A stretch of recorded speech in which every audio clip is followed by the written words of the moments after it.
Check 1, 2, microphone check.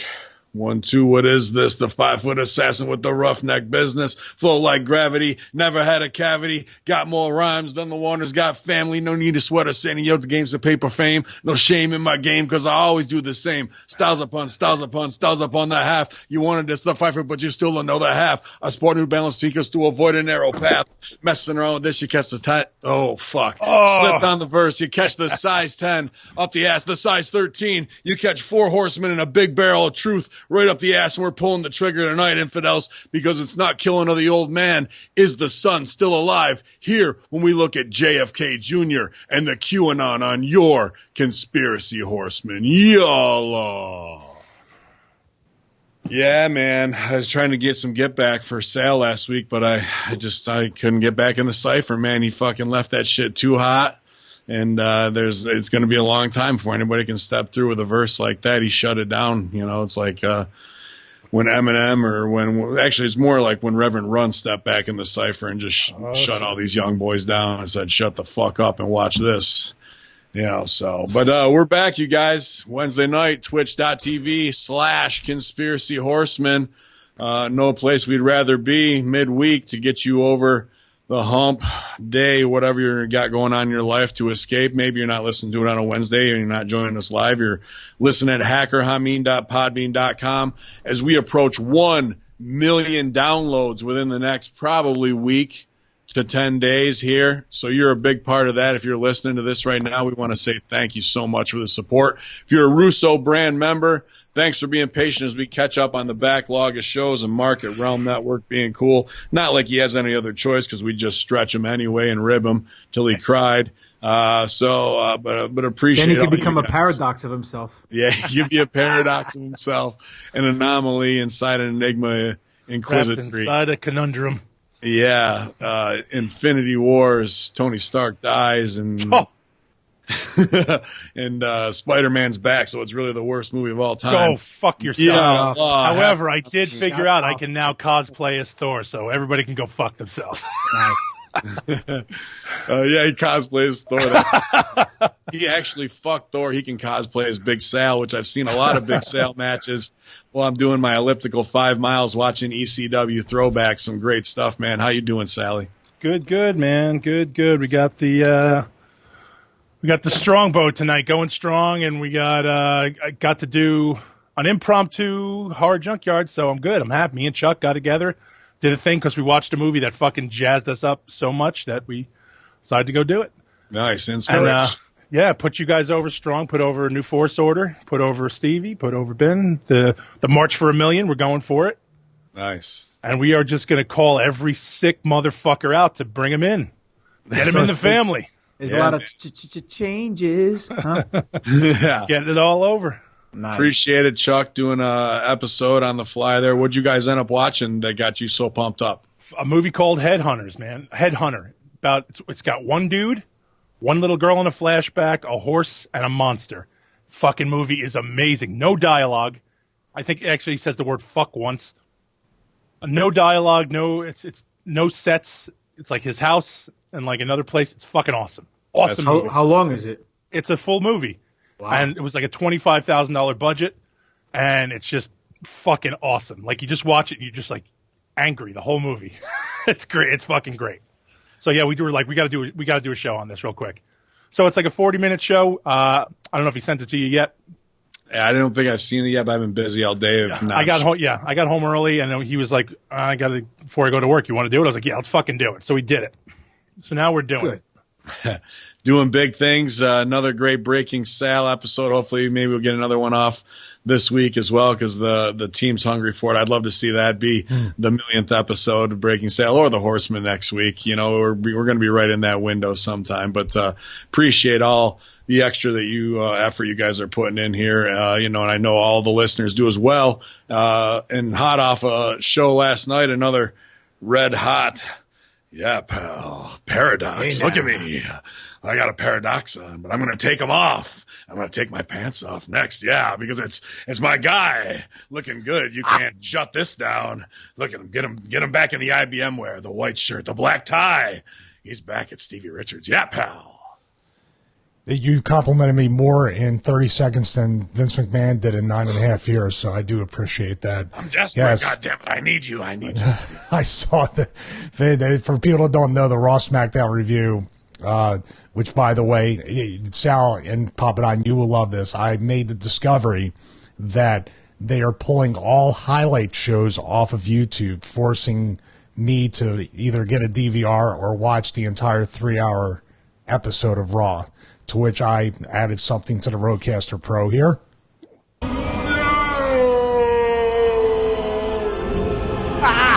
There it is. Yeah. That's the only word I could think of.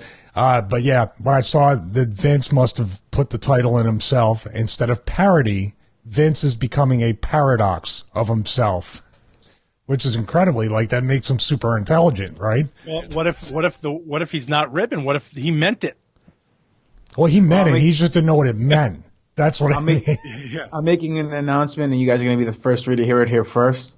I'm changing my name from Greek God Papadon to Greek God Paradox. Just so everyone knows. That'll go with Dirty Turnbuckle's new gif of you. It's pretty fucking. It's pretty amazing. Is it good? Yeah, yeah. Let me check it out. Sorry, Stevie, go on. No, but that was the Paradox thing, the Vince with the title. And the shows are getting worse. I know you're all shocked at that. Yeah, super shocked. That is a good Dirty Turnbuckle gif with Alexa Bliss. But we do have to put she over could Greg. only be so lucky to be in the arms of Greek God. Yeah, we do have to put over Greg Mosier. He was doing Kofi's tattoo that night and putting over the Horsemen. I wanted to take a minute and put that over. So everybody take a minute to put come that back to over. even though I do have the GGP original Star Wars shirt on for the New Force Order here. Appreciate all that and well received. And we are actually off the air talking about this new fan video that's just phenomenal. That GGP, I mean, he's got his finger on the pulse of all the Facebook groups, so he's seeing everything first. So we kind of get that Star Wars hit all the time, every day when anything new comes out, and this was fucking great. GGP, tell them about it. Yeah, there's a YouTube channel called FX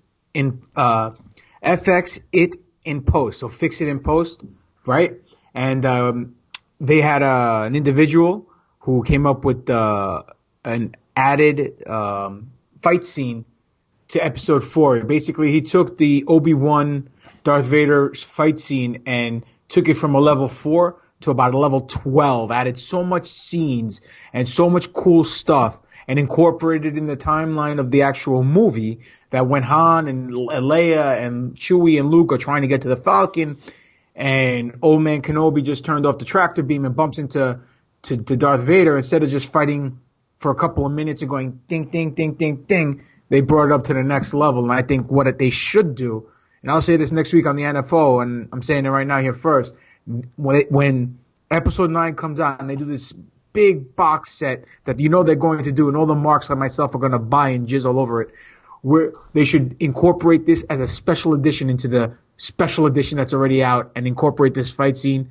into the movie because it was that good, even that much better. You could add it tomorrow as an addition, and no one would miss a beat and go, it was a fan made thing.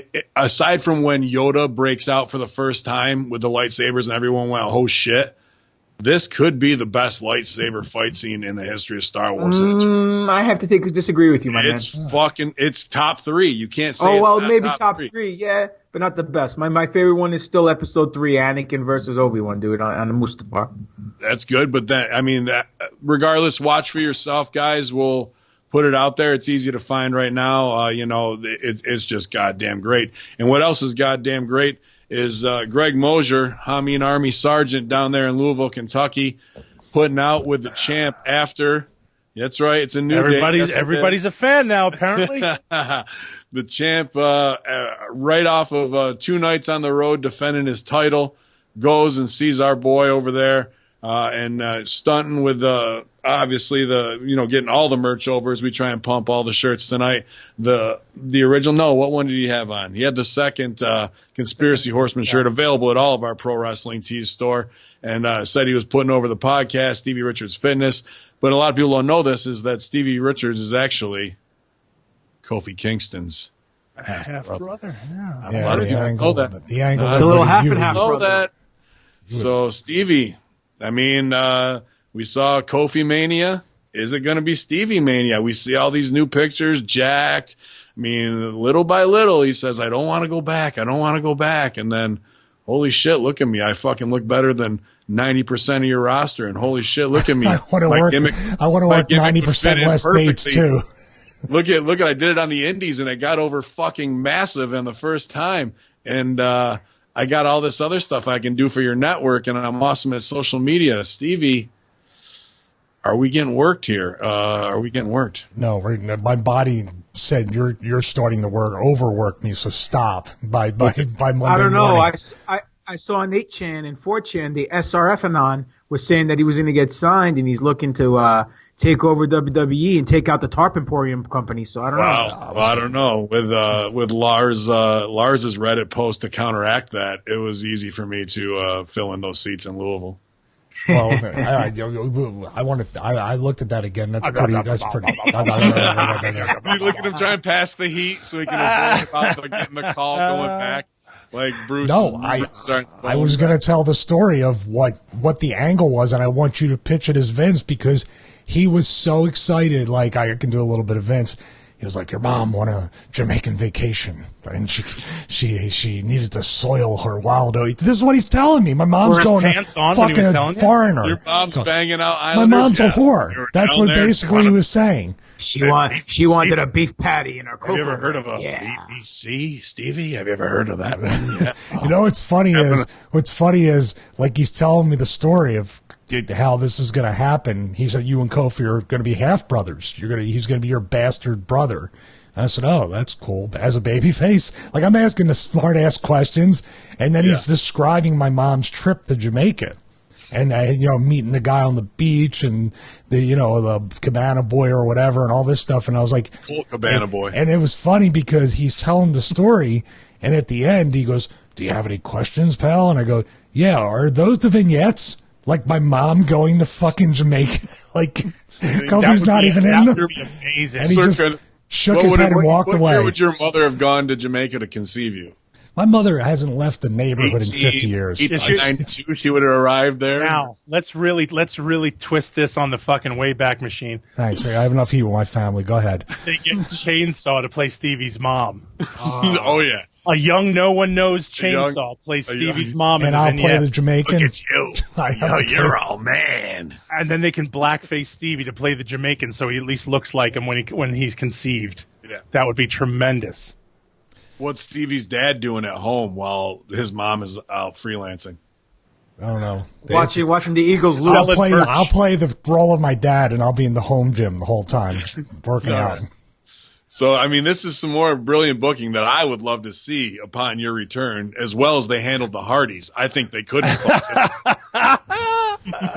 It's him. It's him. Do you think that the Kofi Kingston half brother storyline evolved or devolved into the Kurt Angle Black Sun? They really put it on the back burner for that long. That could wanted it that much. Actually, while you said that, as soon as Ben said that, can we use your dad instead and swerve everyone on the We Find Out Stevie, Kofi, Jason Jordan, the Really Bros, and Kurt Angle is the dirty father? So as Ben calls it, somebody in the chat, Abe Pash in the chat room called it out. Awesome. Yeah, I did. I didn't read that. So on the same wavelength. And then Greg Mosier says definitely Trouble in Paradise. Boom. We'll shut it down right there. Oh, shit. Yeah. That's what I came up with a finisher. She got Trouble in Paradise. Yeah. I was as a shoot after Sunday. Maybe your mom's a pog. God damn it! There's nothing we can do about it. I was expecting an email or a phone call about putting a shirt and tie on. I was like, that of course they would waste their time with that. Telling me not to do it anymore, but they didn't. So I'll keep doing it. There is a writer's assistant position open, GGP, $13 to $20 an hour right now out of Stanford. Thank you. Apply for that. I did want to put over. New artwork arrived in the mail today. Original Hamid shirt from our guy, Bang Biscuit. You guys check him out on YouTube. Bang Biscuit doing great woodworking things. This one's pretty cool. A little different than the other one, where this one's, raised up a little bit more. I like it. It's very cool. Appreciate it, man. Goes along with my other mosaic artwork here from Kelly Edwards. If you're looking for that kind of stuff, man, she does great work. Look at the ego of this guy. Puts himself over the logo. Look at that. Look at him in the back. Look at that. Look I at just the ran out ego. of shelf space. It just came. You're like the Bret Hart of conspiracies, man. You got pictures of yourself everywhere in the house. Take a family Can't picture get with enough. the turbans on. Actually, the big Hameen Army one she made too is sitting over there too, man. I need a There bigger are more house to pictures hang of all you this than there were of Jesus in that church. Like you What's have that? you have more promo pics up in your fucking in your Ben Den. I just got ordained as an atheist minister, you guys. And I was Brent Logan actually said, "Mate, will you come to Australia and marry me and my missus?" I said, "Dude, it ain't up to you and it ain't up to me. It's up to her." And then he came back and said she said yes, but we'll see if he thinks better of that. But you never know. I've got one wedding coming up for the first one I had to perform, but pretty crazy, guys. I'm just, you know what? I'm gonna fucking kibosh this. If he calls you to come out and do this, and he doesn't call me as well, there's fucking heat, Logan. All right. That's all I'm saying. Let me ask you this Cocksucker, how dare you? Because he stooged it off to you first, didn't he? He He clued did, you you in. fucking, you cocksucker, how dare you? Well, he knew you missed the Immortal booking, so he wasn't sure if you were going to make that one. Oh, Boom! wow. You think the fucking Wow. kid? Who's the school marm? Who is? Wow. Oh, it's okay. We fucking buried you on the show anyway today about it. Ben told me that was the best selling he ever saw you do, Sal. So. Oh, wow. Hey, Ben, quick question. Yeah, man. If coincidentally That's someone I'm in the done. I don't even someone get in the church slips you a 5, are you gonna smack the bride? Oh, well, I mean, she has to agree to it, but I'll slap the shit out of her on her wedding day. Why not make it official?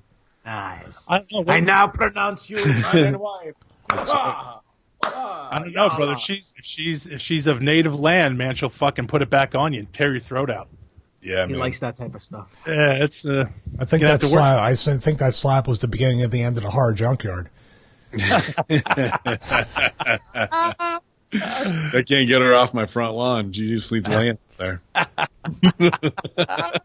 We try. It was easy enough to track her. Yeah, right. It left her Facebook open. Fuck. As we stooge it all off here tonight. Appreciate everybody here at twitch.tv/conspiracy horsemen in the chat room. All the heavy hitters are here. All the Hameen Army, the loyal, the faithful. If you haven't joined the Hameen Media Discussion Group, man, William Alicia, I haven't even hit him up to say where you're getting your news from, but he's ahead of the curve on the sheets right now. And, all the live reports we're getting from all the shows, appreciate everybody participating, having a good time, not being a fucking supermark in there and doing some dumb shit. And everybody walks the line how they absolutely should. But tonight, the big topic we wanted to cover, and I'm kind of glad we get to do 2 weeks of shows that this was kind of intentionally meant to be, is we want to talk about JFK Jr. and the possibility that he is very well alive, staged his death, and may very well be a big part of the QAnon movement. But before we get into that, I'll do final comments as we roll out of the locker room. Ty, anybody want to bury me or get any other shit on anybody else real quick?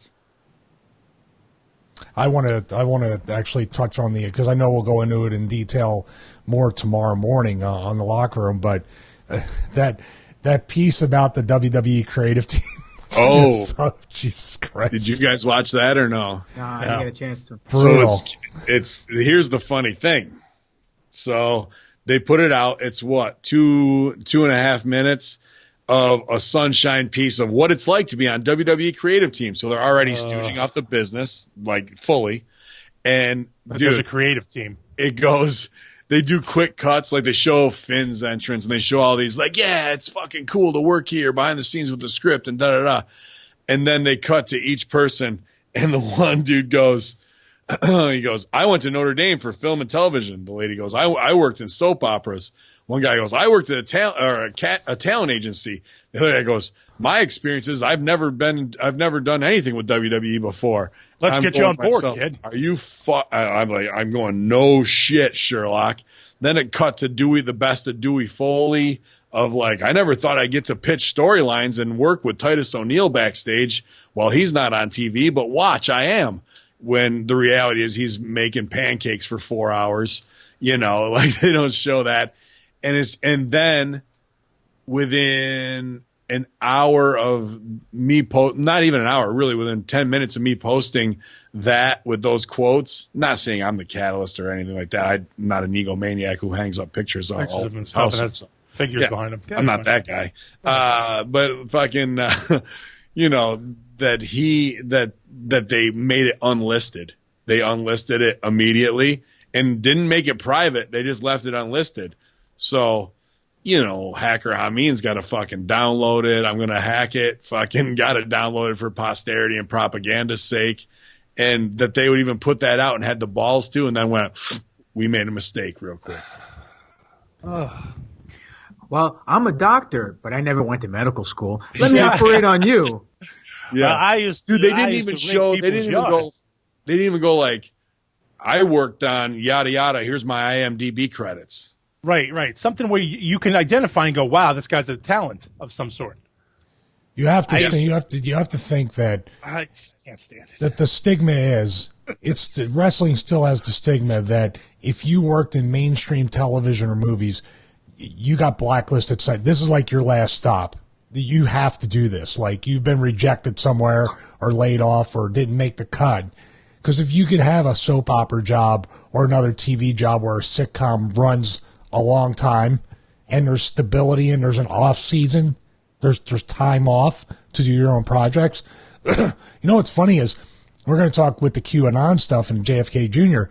There are like little truths that are actually big truths in the you know, the words or the phrases or a sentence here and there of, you know, hey, can't be married to your ideas. Hey, you have to have thick skin. Hey, you have to, like basically saying all our shit gets shot down. Or the most telling thing that Ben laughed about, this is supposed to be written a year ahead of time, guys. That's what they brag about. And it's like, I think it's great that whatever I write on Friday ends up on TV Monday. That's great. It was good, dude. Like Steph's towing the line, like we have our stuff booked a year in advance. And then the soap opera lady who actually won a daytime Emmy, and I'll bring that back, but she says that exact thing. Yeah, it's so great to see on Friday, get on TV on Monday. Like, oh, really? Or see what you had fucking written on Friday for the third time get torn up on Monday 2 hours before showtime. And Vince goes, yeah, I got this. Wild card. Yeah, I'm going out there, pal. We're going to shake it up. And that's like she's here, right? She's here to get the women in. But I heard that lady, because I just saw her, and I heard another Heat story, because she got the daytime Emmy for some, you know, something she did on soap operas, okay? But she brought it backstage, and like, you know, it's like GGP showing up as an extra wearing his fucking replica title around backstage, like the equivalent of that. Hey, first of all, it's not a replica title. Go fuck yourself. 2 for 2. 2 for 2, Sal. He's just swinging on everybody. Look at this fucking cocksucker. Yeah. So it's all right. You'll get a receipt. You want to go outside and kick the fucking the feral cat that's dying right now? You want to fucking get slowpoke, take a shot at her? She's not moving. If you were really going to make it in the XFL, you'd see how far you could kick that cat. Oh, I love Hans Gruber at the XFL press conference. You know, but I guess the heat was on this chick because she brought her daytime Emmy back, and WWE is marked because they want an Emmy so bad and they've come up short, and she doesn't know that. And here we are, like she's walking around backstage with one dude. Was she wearing it around her neck? Kind of shit. I love it. Dude. Who do you think told her to bring it in? That's what I want to know. It had to Michael be Hayes. Yeah. It had to be one of the boys. That's all. Dude, you should bring that in. They're going to love that. Yeah, having a daytime Emmy is kind of like us having like best podcasts for YouTube. Nobody gives a fuck. It doesn't mean shit. Bruce carries his around. I'm sure he does. Bruce has an Emmy? Podcast award. Exactly. Yeah. It's like having a belt in your bag. It doesn't matter. It's just extra weight. And the fucking broad at TSA look at it and go, baby, this yours? What you win? You a champion? Look at these dirty fuckers, though, Sal. Those are pretty. They're for you. Excellent. I do like those. You know how much I made them? Yeah. And they out of brass PLA, but I had to increase them 1,300% from the original fucking file, so they'd be sale sized, and I'm pretty sure they are. Yeah, I have shoot ones, and I'll give them to you. I'll trade you off.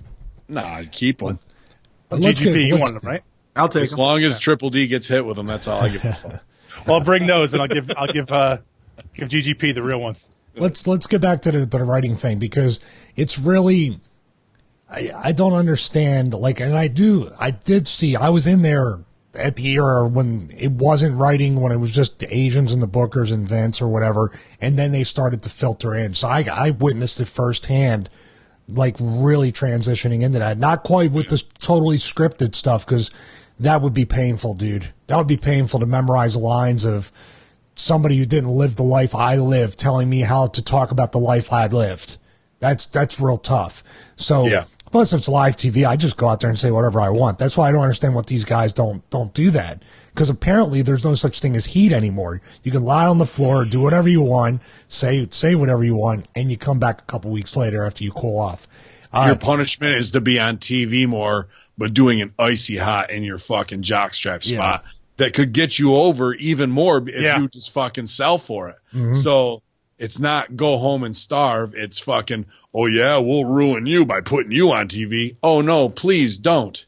Yeah, don't give me exposure. In a funny angle. Yeah. So, but the writing, we do the show every week. We do the Raw SmackDown review every week. We do Master Shoot Theater off the cuff. We do this almost with this show entirely off the cuff, outside of Messenger and sharing stuff. How are we able to, with such minimal time invested in all the stuff that we do, come up with better content than them, who they make full-time salaries to work 24/7 on this stuff?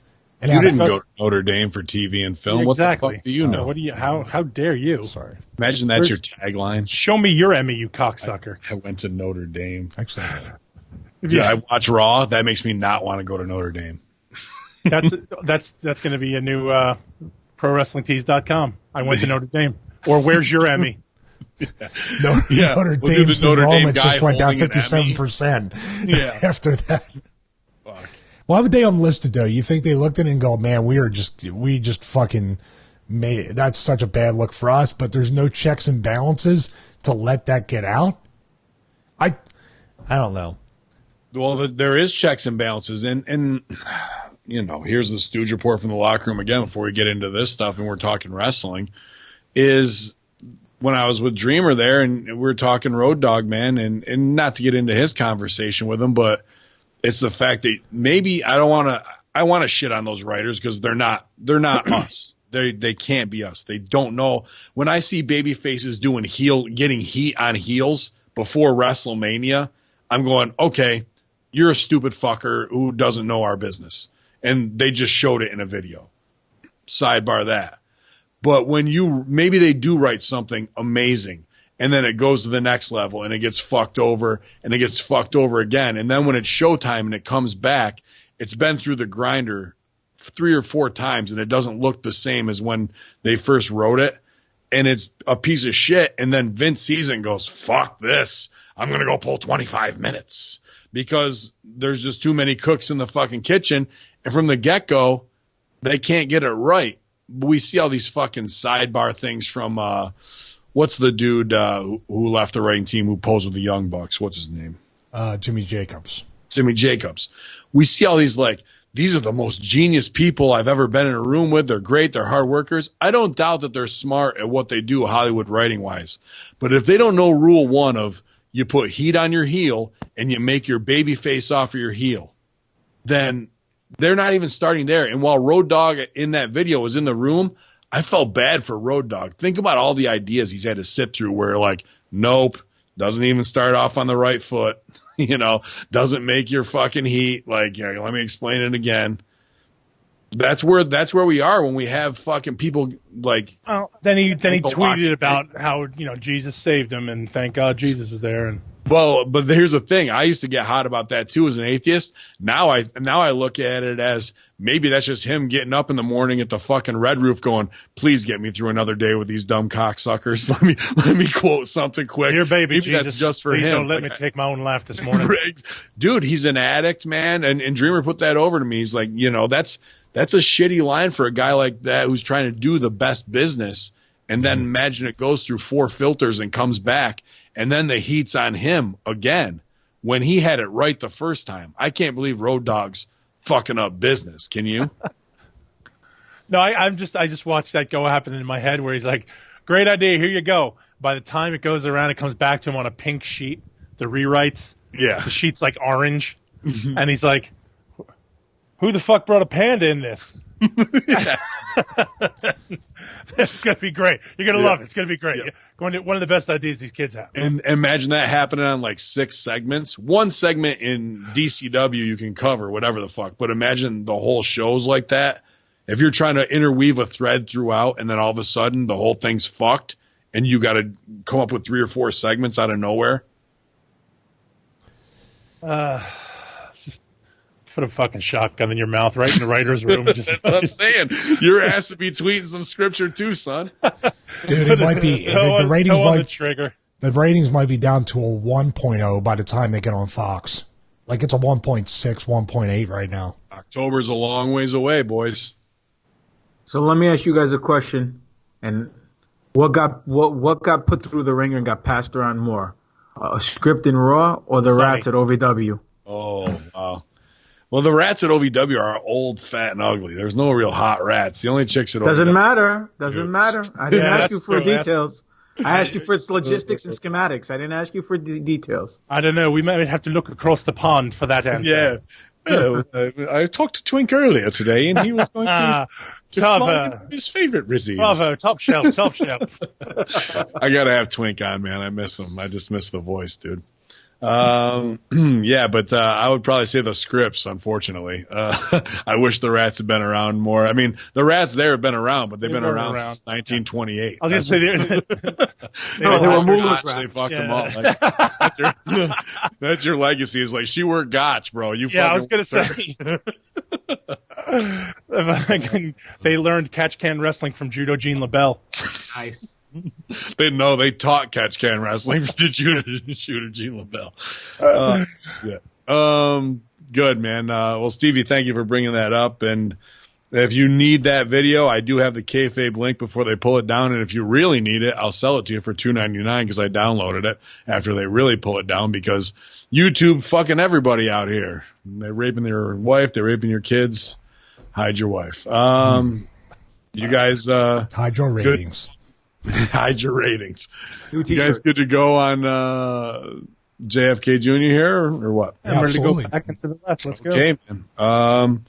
Well, Stevie sent a good video. It was a little tough for me to watch. I like the guy's commentary, but it was like an hour and 20. But he brings up a lot of facts, not facts, but a lot of what ifs, correlations, and timeline things that just go by as suspect in the greater scheme of things. We're going to try and break that down here tonight. But as I said before, the show is about JFK Jr., and there is a conspiracy that he is alive and well, that he is photographed at Trump rallies. And really the proof for me lies not with him and not with the why and the where and the who and the revenge that he inherently should seek in a Game of Thrones kind of way, but with his wife. That was the most standout proof for me. And we'll get to that, but as opening statements go, we'll go around the horn. Whoever wants to jump in, please feel free. Stevie? Well, the name of the video that I watched initially was Deep Thoughts Radio, and they have a lot of great stuff on the moon landing. They have a lot of great stuff on stuff going on with the deep state, things like that. And this was something that came up with JFK Jr. still being alive, which I was just like, I've heard rumors about it over the years or conspiracies. But when you look at when Trump came around and he ran for president in 2016, and when they were having those rallies, there was really like odd people behind him in these rallies.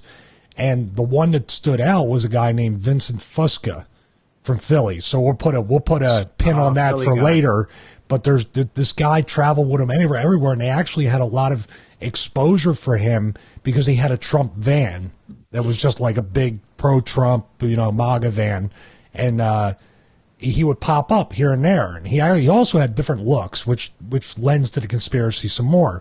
So JFK Jr., if people don't know, he allegedly died in a plane crash, and there was a lot of mystery surrounding that. And we'll start with that because the plane crash itself was against every time he ever flew. JFK Jr. would always fly with his little dog, and I'm doing this in no particular order. He would always fly with his dog. What's that? Normal sized dog. Normal sized dog? Yeah, do not want to besmirch the dog. It was not a little dog. It was a regular sized dog. I'm about to fucking throw these little dogs out the fucking window The myself. the dog, instead of barking, said, brother. No, then that would have been a little dog. Oh, okay. So he always traveled with his dog. Thank you. Everywhere he went. Don't be sizist. Yes. He always traveled. He always flew, obviously, with the instructor. He never flew alone on trips like this.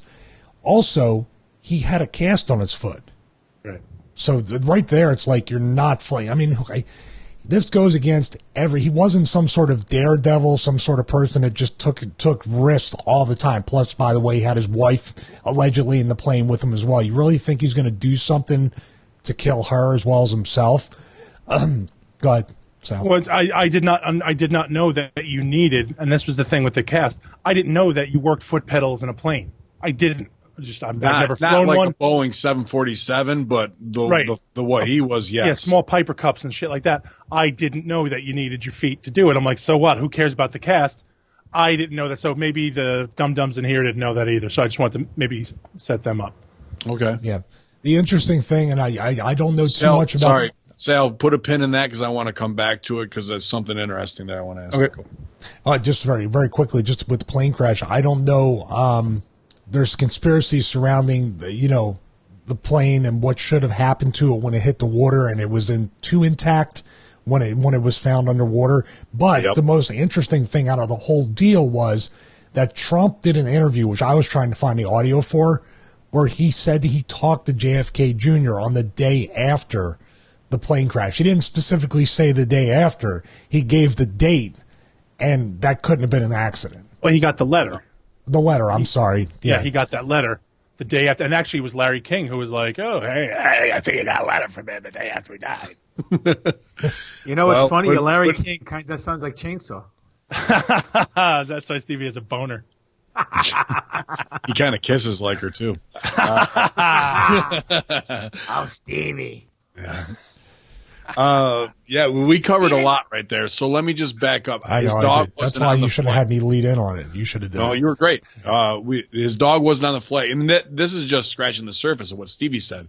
We're just talking Wolfgang logistics here. So that's out of pattern. So without saying it, and what was in this video is hypothetically was another plane put out there because it was in too good of shape to have fallen from the sky, hit the water, and been that much intact. So the logistics and the forensics of what a plane crash at that rate of speed don't match up. Then the second thing is, well, how do they do that?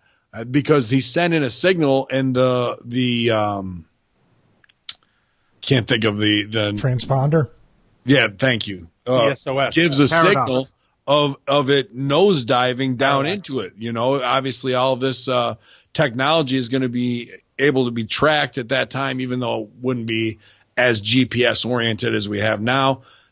Obviously it would. It wasn't fucking 1950, whatever. So, yeah. So how do you do that? Well, the guy in the video made a very simple point is, dude, you fucking chuck it out the window. It's going to look the same way if you have the GPS coordinate of where you need to be for when they do the search. Absolutely. That's an easy way to fucking fake this. So let's Quentin Tarantino this conversation for a second and go back for something you said. What about the plane wasn't damaged enough? The initial fisherman who said the plane blew up from the inside. There was everything outside was clean on the plane. So it wasn't like he got hit with a missile, surface to air, RPG, whatever. It went down, and they pulled the body out of it. Yeah. And that part got scrubbed on official shit now. Okay. That fisherman's gone. And supposedly the body that they pulled out of it, the clothes that the body was wearing wasn't matching what he wore when he got on the plane. Right. So it wasn't the same suit or same shirt or same pants. And it looked like the body that they pulled out of the wreckage was a dummy. It wasn't. So JFK. are we talking Like, now this is the hypothetical. Are we talking a serious deep state war at that time? Because I'm gonna transition and we can come back to this because there's a lot of forensics. We could do a whole show right here, just where we are right now. Why? Why would he do that? These grandiose conspiracy theories where people are going to go tinfoil hat, or whatever the fuck. Get off my fucking channel. You're not welcome here. And if you want to stay, you might learn something about free thought. I think the dog has a thought about it too. They've upset the dogs of war. That's it. They said, "Go fuck yourself." Thanks for listening. Well, this is a theme. This is the theme I'm going to complain about throughout this entire episode. This long drawn out plan, and that's kind of where this all begins. As early as 1909, that You when do the or don't. Okay. No, I'm going to complain. I'll let you take it back to 1909 because you were there, and I'll let you know. No. Listen to the guy. Wow, 3 for 3. Boom! Out of Throwing nowhere. him down today. Out of nowhere, he fucking gets his heat. He's like Little Mac. Look at this. No, because I definitely want to hear about that. he won't get as much heat as I will in Saudi Arabia in June. Yeah. When you're back there. Take me with you. Throws himself under the bus. Beautiful play. The fact that he was doing this George magazine, it's the long play. He was trying to get this Game of Thrones revenge for fucking killing his father, and he knows who did it, and was brought up by probably, almost Alfred, Bruce Wayne, Gotham type scenario is how I imagine it, of who had influence on him, who was loyal to JFK, who was left afterwards. They didn't clean it up. Who said, someday, son, you're going to be the fucking president of this country, and you're going to be able to get even with the Bushes, the Hoovers, all those fucking cocksuckers who fucked your family over, who've been in power since 16, whatever the fuck, And this was the kid who was going to do it, and in the end, they got him. They did or didn't get him too, and he faked it, But there was this point of that had to kind of happen where he's naming his magazine George to maybe name the killer of his father, George Bush, all that kind of shit in there. That's built in as well. So I'm just taking it back to when did he start the magazine? 94, 95? I'm not sure. Could be 96, NWO year. I don't know. Yeah, it could be. And they were having people on the cover. The big 1995. 95 was everybody dresses as George Washington. So it feels like a patriot thing. It's JFK's kid. He's just limping into the magazine industry. But really, is this a covert CIA op, deep state versus elites, where I'd like to go back and look at some of those episodes or those issues now with a more awakened eye and fucking really deconstruct them for what they are. I didn't have the time to do that now, but this is going back in the story of like, hey, dude, they fucking aced out your father. The deep state did. Are you going to come of age and get revenge politically to rise to power so you can fuck them over at the end of the day? And they were terrified of it. I'll let anybody take it here, man, because that's a lot. We've woven a big technically, I don't know if it's a CIA CIA psyop. I kind of envision letter fucking no. What I just envisioned Sheiky Baby sitting in the editor chief room going, "Hey Bubba, work on the gimmick, and that's about it. You think it's as simple as he's getting empathy and playing the card? Fuck no, it's a fucking. I was making a bad dad joke. Anyhow. Okay, all right, sorry. No, I think you're spot on. I don't know if it's a CIA thing, but it could be a revenge tactic. We say it all the time. These quote-unquote elitists, Kabbalists, globalists, whatever, Illuminati, whatever you want to call them, they all like hiding things in plain sight. So why not play their game by their rules? Maybe they won't expect it. Maybe they will. You know what I'm saying? It's a fuck you to them where they can't stooge it off, because if they do, they're fucked too. They show their hand, exactly. So maybe that's part of the plan. How'd you like to deal with that locker room heat conversation? Isn't that fucked? Like you thought you had them, they pinned you and they double down and you're fucking pinned and you're like, fuck, we can't make no move right here. Like everything's in lockdown. That's a shitty spot to be in any locker room, dude. Well, listen, then the one thing that just sparked an interest with me is this dude his dad passed away, his uncle passed away, so his mom's still around. What male figure do you think took him under the wing like Alfred to smarten him up? I mean, no one's ever touched on that subject. Is it Trump? They said him and Trump were best friends. Yeah, but Trump wasn't around he wasn't around when his dad got shot. I'm just saying. But you're talking about New York City playboys at the same time who are fucking royalty Hamptons names, Trump and Kennedy, who have to stunt for a lot of reasons, who are brought together and in the 80s and 90s and probably love cocaine and fucking hot chicks that are above their pay grade, which is what they both did. And we've seen the pictures of them together, which ties into this QAnon stuff as we go further down this rabbit hole. But what I'm saying is before we go down this QAnon rabbit hole, what individual said, hey, you know, like you see a movie and they pass over a secret document or the Book of Presidents or whatever that has all the secrets or whatever of what went behind the scenes. Who gave the guy the game book? Who gave him the manuscript or the booking sheet and said, hey. Who's this Alfred? Who do you think it is? Do you have any ideas? I have no idea. That's why I was asking you. I think, well. Maybe it was Stevie. He went back in time. Yeah, I did. Well, you know, it was either that or wrestle, Strangle or Lewis, so decided to do that.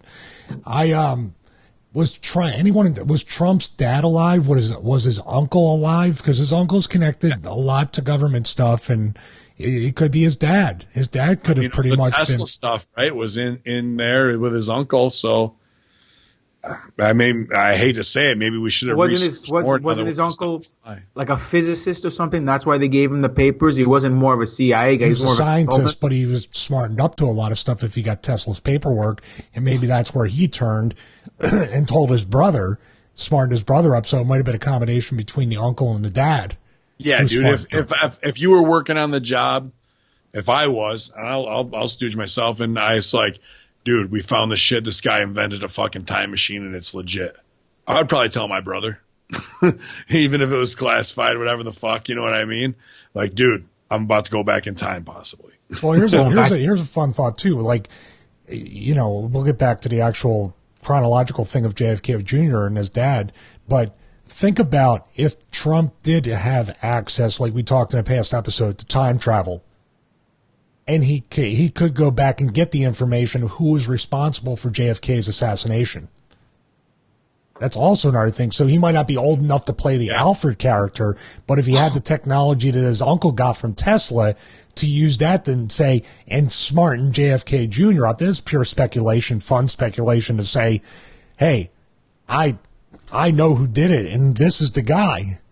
Yeah. And Bush's that might have made them best. Dallas that day. And that might be why they're best friends. Because they don't really, even though they're in the same circles, their personalities don't seem to mesh up. But something like that would bond him to him forever. And just to get back to this sidebar, Stevie, I want you to talk about this. Is this Victor was Vincent Fusco. or Victor? Fusco. Vincent Fusco. Fusco character, where he kind of pops up behind Trump in a rally, and wasn't that in Dallas? Yes, specifically I think one of the places. Yes. So, and behind it says something cute, Ruby cute on a sign. So there's this guy Vincent Fusco who, if you've ever been to D.C. or even New York City, you're going to see plenty of people in gathering areas preaching their bullshit about whatever it is, bombing Pakistan or whatever, whatever cross they have to bear. And this Vincent Fusco character has been kind of painted as, a conspiracy theory / Trump supporter.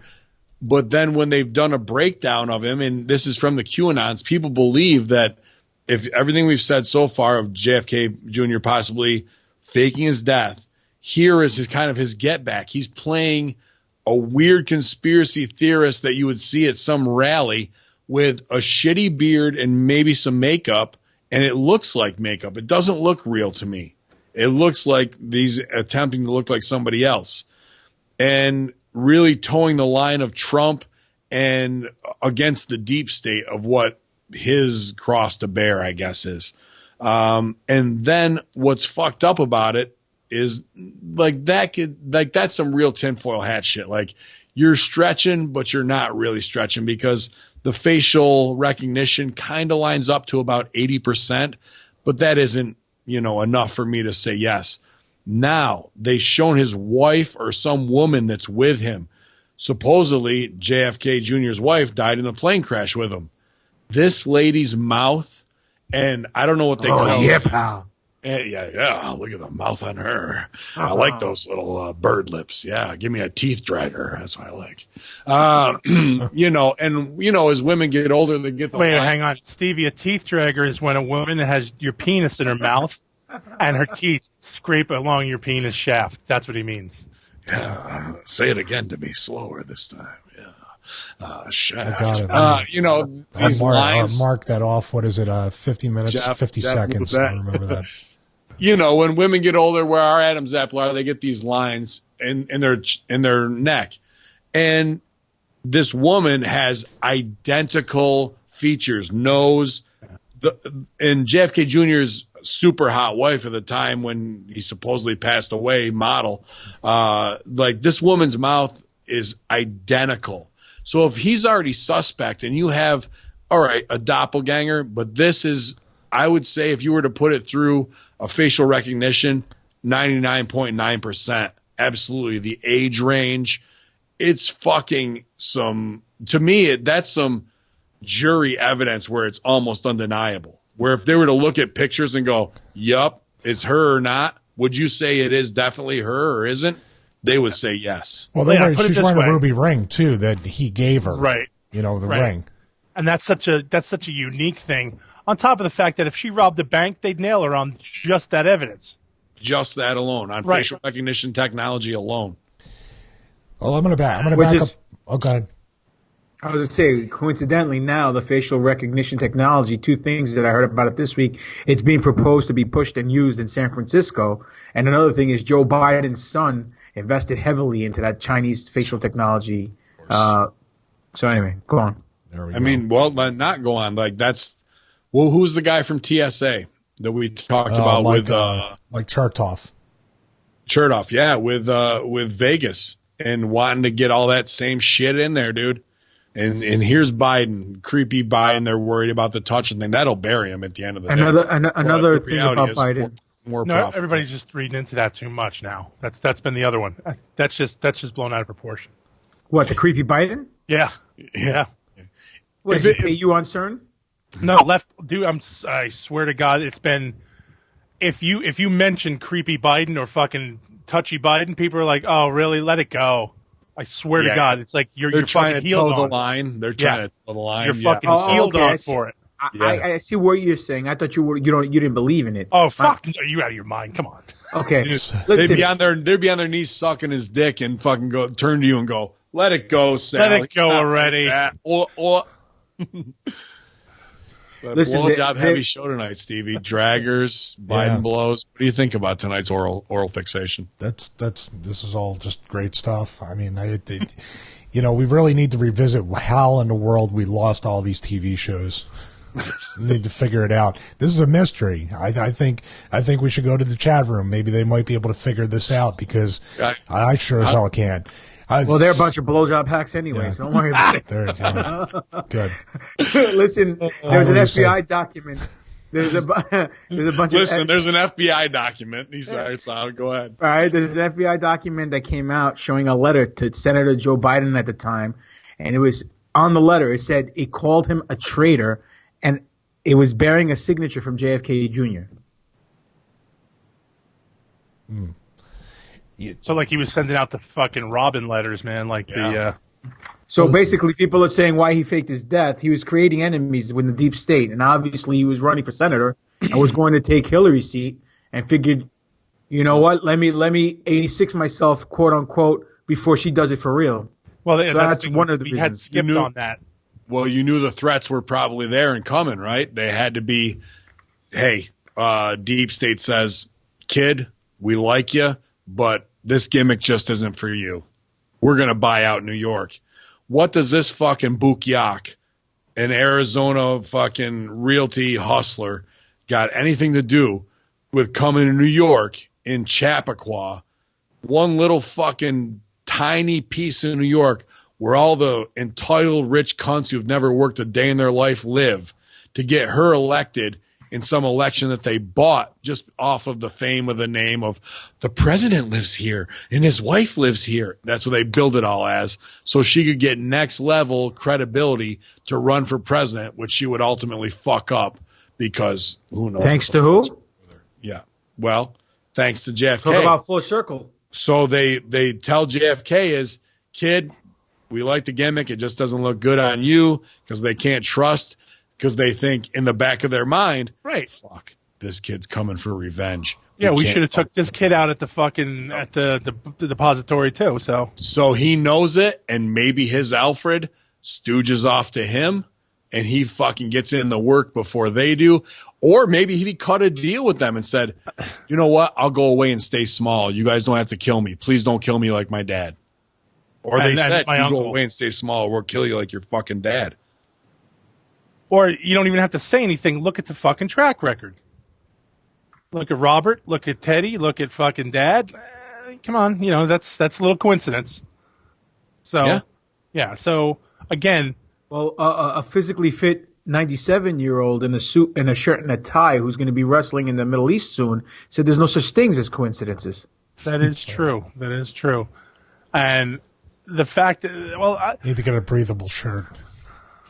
One with the air vents. Will you take the jackhammer? Me? Yeah. What, like I haven't taken a jackhammer like 15 times on TV already? That's true.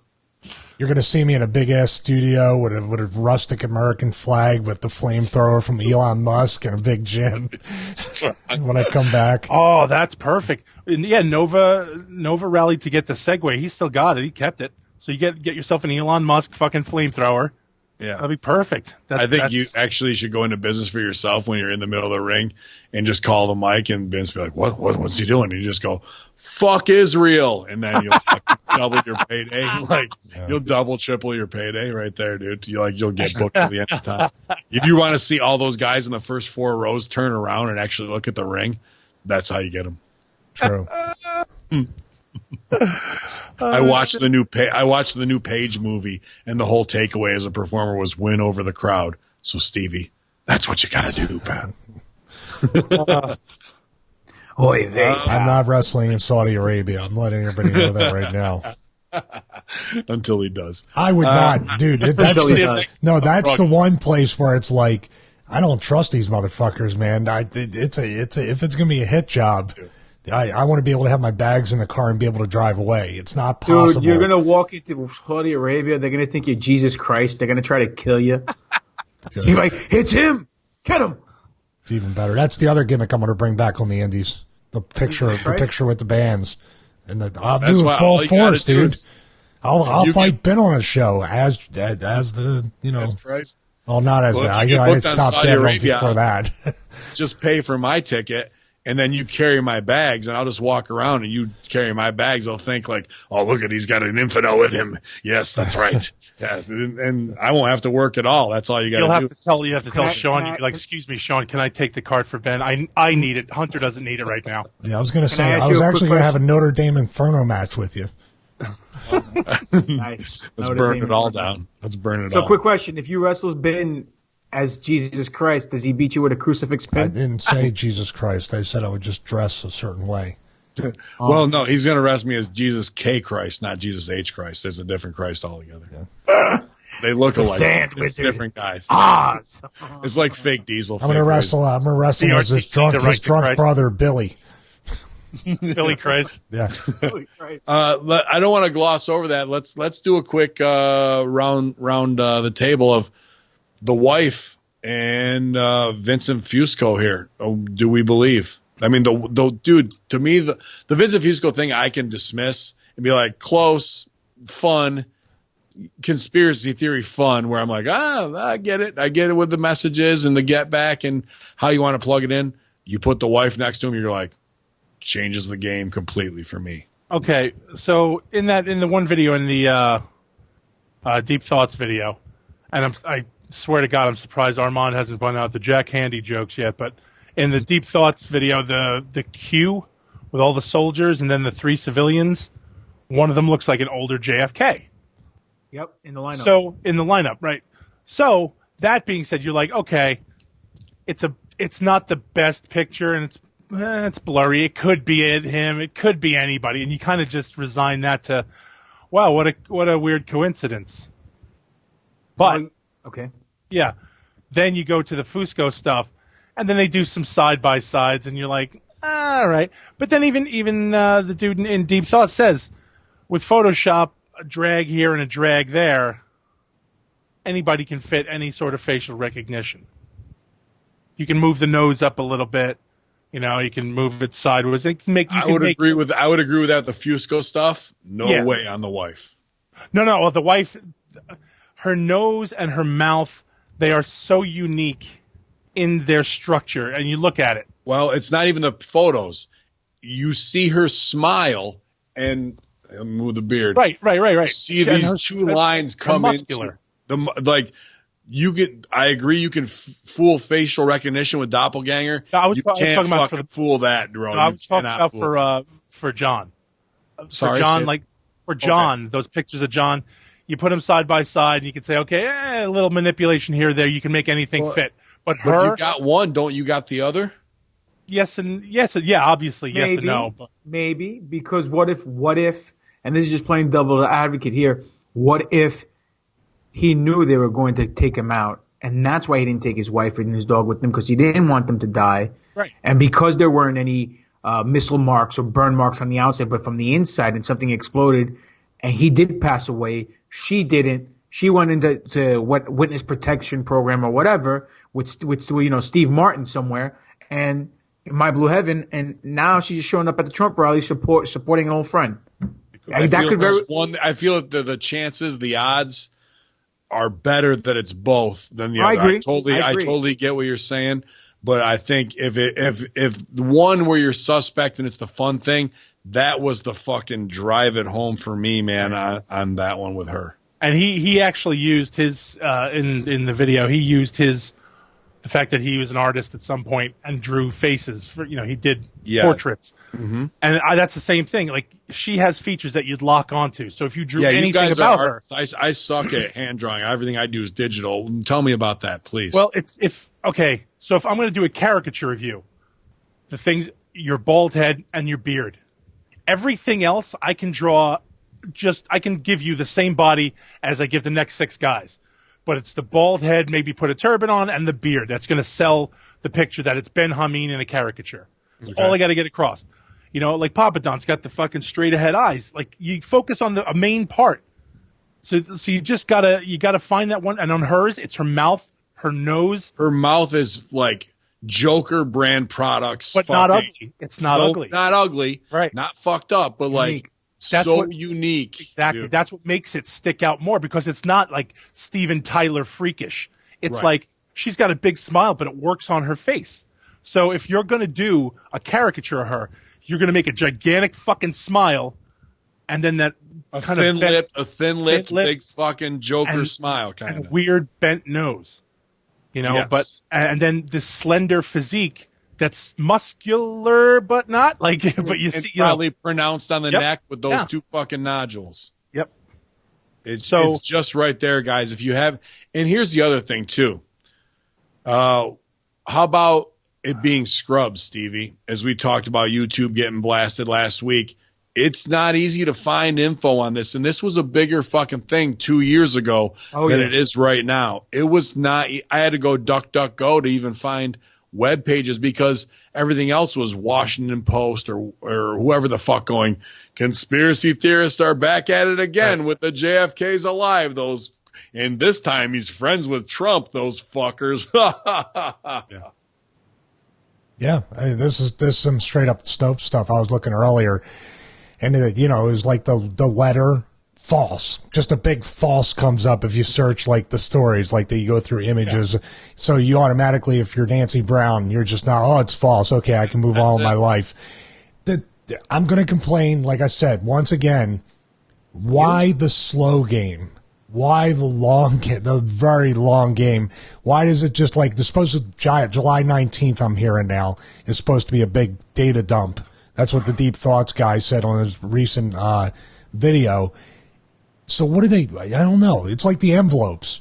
But we haven't seen people. This is the funny part. We haven't seen a lot of those people, including George Soros. We haven't seen a recent video or picture of him. All the stuff they're showing is older material.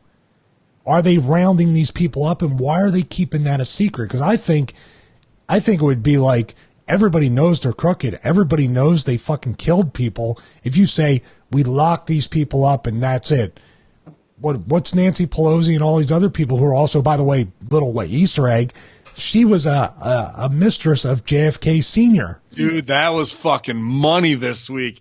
That was some nice information. Seeing her as the young intern, sucking and fucking backstage, and she fucking held on to all of that, knowing like, hey, I'll bury you and watch her fucking rise. It's not because of people love her. Nancy Pelosi went to fucking bat and had some fucking great moral status that got her to where she is. She was fucking blowing JFK behind the fucking scenes, and that's who the leadership of your fucking country is. And that's the Dianne Feinstein, the Kamala Harris woman. She's openly been a mistress for the mayor of San Francisco. That's how she got the district attorneys. That's how she came up in the political system. Women's revolution, bro. Yeah. I mean, they'll have their own pay-per-view in 2020, supposedly. The whole thing with the long game, though, is like, what are you fucking waiting for? What's the right time? We're $24 trillion in debt. The country's in like on the verge of a civil war. Maybe not as much as it was a year ago. It seems like that has calmed down a little bit. Back. But summer's coming. You never know. Oh, the election's going to be the big. If he gets reelected, they're going to lose their shit. Or they fuck themselves. I kind of got into this today, man, with one of my good comedy buddies who I got a lot of love and respect for, like I say, but like he's been on the other side and just keeps bruise touching himself, Stevie, of like, ow, why does it hurt? And they keep going after him, whether it's the Mueller thing, how many $30 million, was that the number they fucking wasted on this shit for him?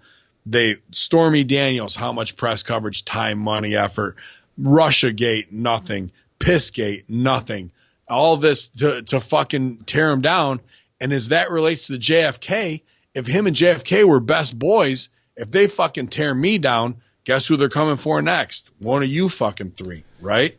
They're going to go for all of us. So they know which side who the fuck is on. And even if he's under the radar because whatever, he's a Vincent Fusca or whatever, and they can't pull the trigger because they know it'll blow up their spot too.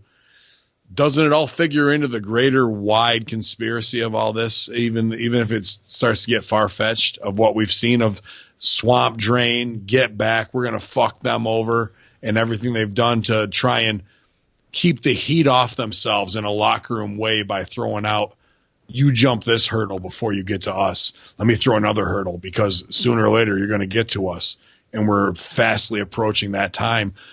And they're going to put out Joe Biden as their best fucking way to do that. And when he loses, they're going to be screaming, crying on the ground again. Biden, the interesting thing, and there was a tweet, someone said that Joe Biden has been in government for over 50 years, but now he's going to, quote, fix things. Let's not lose sight either. I'll get this thought out very quickly. Let's not lose sight that this could all be a work on the people above Trump, the real deep state, or the new, what are the families again popping on? Like the Dr. John was talking about. Rockefellers. The Rockefellers. But the silos, I think, is the other one, right? Or something. Ox. It was the other one. No, he was saying that he's in his own silo. The silo is the group. The St. Clairs, the St. Clairs, the Astors, DuPonts. DuPonts, yeah. But let's look at the people too. I'm going to add to that list of people we haven't seen anything of since whatever event. Rothschild, the helicopter crash. He hasn't been heard from since. Oh. So what's going? Are they doing like the end of the Some of All Fears movie, where they're just going putting hits out on people and keeping that on the down low, or putting them in Guantanamo Bay? The thing I think is that they're repackaging the government slowly but surely, because are we guaranteed that Trump or even JFK Jr. or anybody else that replaces the people that are here are going to be good people? Or are they just going to buy it? Are they just going to have that goodwill, that political capital for a certain amount of time, and eventually they're going to live long enough to become the villain? Could very well be. I mean, this whole thing, like Dr. Janda said, is an internal struggle, a civil war, an NWO black and white versus NWO Wolfpack, if you will, within the elite. And you have Trump on one side with, let's say, Fusca, JFK, whoever you want to call him.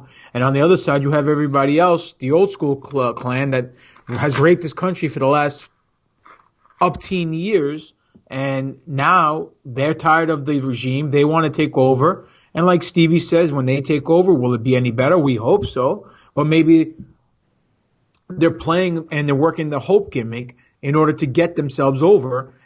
Just like this whole QAnon thing. It's one giant promise after another. He drops a seed here and there that comes to fruition and says, don't worry, we're winning. Winning what? Where is everything going? All these people that are guilty as sin on the left and the right, whatever, are getting caught with their hands in the cookie jar, are still there. They haven't been put in jail. Point, will the Guantanamo Bay, QAnon, and let's transition this because this is a big part of it. We've covered a lot, and guys, all of this from the faking of the death to the reasons for revenge to who's the Alfred to that. I want to know that more than anything. Yeah, me too. And to the, Wolfgang Halbach. Let's look at the patterns of behavior and logistics. We've covered a lot? But now we have to transition. I'll come right back to you, GGP. To the QAnon, where people believe that he has a big piece of that in the QAnon, and there's a lot of photographic proof to back it up, and some very strange posts that only he would put out for his self-interest. Go ahead. First things first, do you think the Alfred could be Onassis? Because he was obviously part of the elite. He was a rich guy. He married his mother, became this guy's stepfather. Could very have been Onassis, who didn't freaking play well with others. You never know. And I'm not just saying that because he's Greek, but that was just a thought that I just popped into my head because I ended up being his stepfather.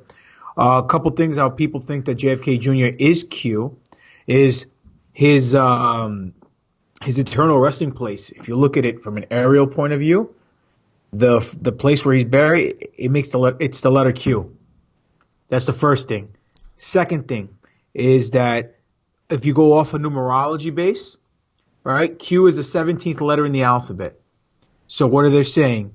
If you look at J for JFK, it's the 20th letter, right? 20, but 0 has no value, so it comes out to 2. If you look at F in numerology, it comes out to 54. You add those two, you get 9. And then you have K, which is 33, and that equals 6. So you have 2 plus 9 plus 6 gives you 17, which equals Q. Now, again, it could just be fucking math, or it could be just like these people, or it could be just people like who are on this Nostradamus kick. Oh, if you take this letter out and put this letter in. Numerology is a huge part of what's built into QAnon. Like, that's a big, big part. That's not just the randomization of other conspiracy theories where you're like, see, even this adds up with Saturnalia. Well, sure, but this is something that's placed for a reason. Of course, and here's more. The first rally that Fusco attended was on March 10th, 2018. That's also the first day QAnon posted. The very first QAnon post. Boom. And then on the last QAnon post, which was on July 4th of this year. No, I'm sorry, of last year. 2018. Hang on. We were just schooled by Bill Nerf saying Q has specifically said JFK is not alive and we need to read the Q posts and educate ourselves. So we did to do that. Well, hold on a second. But JFK is not alive because he got shot in the fucking head. JFK Jr. Well, listen, tell Junior over there that when they asked him about Aranon, he said, no, there's only Q. They asked if R-Anon is fake, because supposedly QAnon transcended into R-Anon, and He gave us a link. R-Anon, right, supposedly R is the 18th letter, and if you take the junior after JFK, that equals 10 in numerology. You cancel out the 0 because 0 has no value, so 17 plus 1 equals 18, and that gives you the R for the R-Anon. I know, Stevie. I don't believe any of that nonsense either. No, I believe. This is why we can't get anywhere. You fuckers, just say what you're gonna say. Come on. I agree with you 100%. Your fucking kabuki-ish WWE creative shit. Just spend 5 minutes. Just fucking give it the bin. Just dump everything at twitch.tv/conspiracy horseman. Let all these motherfuckers, thanks for listening, in the chat room, let them all put it out and spread the word. Yeah. Hit me up with anything you guys want to at conspiracyhorseman@gmail.com, HameenMedia@gmail.com, HackerHameen@gmail.com. I will be glad to fucking cut a red hot promo and throw everyone under the bus and be waiting with a 50 caliber muzzle loader for anybody to show up to tell me. Muffle Sparks. GGP, brilliant information, brilliant breakdown, non-emotional. Thank you very much. Go ahead. One more thing. The last Q post, I believe it was post 1681, right, on 7/4/2018. His last line of the post says, "Look here, look there, look here, the truth is behind you." And if you look at the last interview that Katie Couric did with JFK Jr., her last line is, "Look here, look there," and then behind him was a teleprompter, and it was JFK Sr. asking him a question. If your son grows up, do you want him to get into politics? What kind of person do you want him to be? And he goes into this spiel. So they're saying that pertains, and that's supposed to prove that QAnon is JFK Jr. Yeah, I'm gonna locker room heat right now. You put the heat on me, I don't care. Bill Nerf, appreciate you, man, being here. But here's what I don't like in the conspiracy world: when people go wrong. Yeah. Just go here and fucking see it. Wrong. Read it. It says it right there, guy. Send me something specific. A wise man will correct his ways. That's what the conspiracy horsemen do. If we are wrong or misinformed or underinformed, please send us the right information, and not even right information, or all information, to look at it from all angles. Don't come in here and cunt off and fucking think that you're over on somebody else who's trying to have an open dialogue. And I'm not saying that's to you, Bill Nerf. I'm saying it to everybody. That's not what we're here to do. And that's not some shit I'm going to sell and be like, oh, we were wrong, and here's the real fucking thing. No, dude. DGP's literally misquoting Q. Literally. Yeah. Literally doing it. Well, I can tell the scruffy nerf herder one thing. Fuck off. Thanks for listening. Yeah. But you're not. He gave us the post. It's right there in public. Why can't we read it? Appreciate you. And it's just the way we approach this shit for everybody to be on the same page. That's just my own personal trigger and beef. I get fucking hot about it. Proving us wrong. That's great. Awesome. Please give me more, better information. Please do. But if you fucking step to me like, you're not fucking over, guess what? I'm reading you verbally, because guess what? I'm the one with the fucking mic, son. No, Colonel Sanders, you're wrong. So that's just the way it goes. Let me just say this. To everyone out there in the chat room, everyone who's watching this video, everyone's going to listen to it when it drops later on in the week. We don't come on here and force our beliefs on you and what we say is correct. Because you know what? There's so much different disinformation out there. There's so much information to begin with. Some of it's scrub, some of it's not. You just got to know where to look.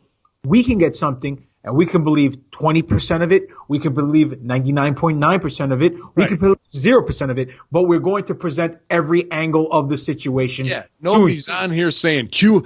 No one's on here saying JFK is QAnon. You better believe it. And he fucking did all this shit, and he faked his death in the plane, and it's all about revenge, and the Bushes are going. No one's saying that shit. Hang on. Man. You know what? I'm going to go ahead. You guys start talking. I'm going to go dig this. He gave us the post 2611. I will start researching. And I might be a dumb fuck too and not find it. So give me a second. Let me just say you guys go be entertaining. I'm gonna go check this out. I think he's ribbing Monroeville Mahler says that's what CNN is for. I'm not trying to sell for the chat room, but you guys are here and we're interacting. And I agree. I think you're doing something satirically there, because CNN, when they put over the opposite story, which they did, if you look it up, of like, if you're typing JFK Jr., QAnon or whatever, it's going to come up with a bunch of CNN things that put over the official story, the simple story, the fun story, the Camelot, bigger part of the Kennedy legacy story, in a way for Nancy Brown's to digest it. To us, that perpetuates the lie even more. We see that shit and we go, that's obviously a fucking work. So what we're looking at on QAnon.pub, thanks to Bill Nerf, is more believable to us, because we know CNN is nothing more than a fucking shill factory for the deep state. So why would I believe anything that they're putting out there specifically to address a conspiracy theory? Justin French checked it out. He said 2611 is blank. So I'm at 2611 right now, and it says, "Is JFK Jr. alive?" That's all it says. Well, put strong it this way. Stuff. Strong proof. Go ahead. I did read it for ourselves. There was also a post, a QAnon post. No, wait, I'm sorry to do this, Papa Don. It says it. Is JFK Jr. alive? Q responds, no. Okay. Nailed But it. but QAnon also said, QAnon on one of his All right, let me posts stop the came out recording. and said, I got to stop the stream. This is over. Go ahead. Yeah, Sorry, good ride. we're done. Guys, We're done. Good we can ride, wrap boys. it up right here. Good night, everybody. Allah. Catch you on NFL podcast. Anyhow, the one thing I'm going to say is QAnon also posted. He said JFK Jr. is not alive. Okay, fine. But he also said the post on one of his posts on this site, the whatever it was, QAnon dot whatever, dot pub, that his father was murdered for asking questions, wanted to know something about the Greys, and they killed him, right? And now, and he's saying that I don't know verbatim what he said because I didn't write it down, but the whole gist of the post points to JFK Jr. So, not saying it is, not saying it isn't, but right then and there, there's two contradictory posts. Is JFK Jr. alive? You know what? From a certain point of view, he's not alive, but Vincent Fusca is alive. So, is that a lie? Just like Anakin and Darth Vader not being told the truth from Obi-Wan Kenobi? No. But at the same time, him coming out and saying, hey, my dad was murdered. He was asking questions, wanted to know about the Greys, something over there, something over here, something other in between. And then boom. What? Go ahead. Thank you for reminding me. Thank you for reminding me. This has, fuck this guy. Fuck all this. This was stupid. That was the biggest waste of time. No, that's all he said. Great job. You didn't watch Raw. Yeah. Yeah, but here's my thing. Like the Greys, the whole thing about the Greys was pretty cool. In that video, they were explaining how the Greys are not the aliens. The Greys are just the go-betweens that operate the machines. I thought they were like drones, right? That's been a rumor for a while. That was pretty badass. You know what? Can you explain that, Stevie? Because I think that goes back to your 1909 of what they were looking for truth in 1912. I saw that with attached to the Greys. Please. They were. It was a little vague because I mean, obviously we just don't read anything. We got to go to these posts. I don't want to go through that and actually research before these shows. Being sarcastic, of course.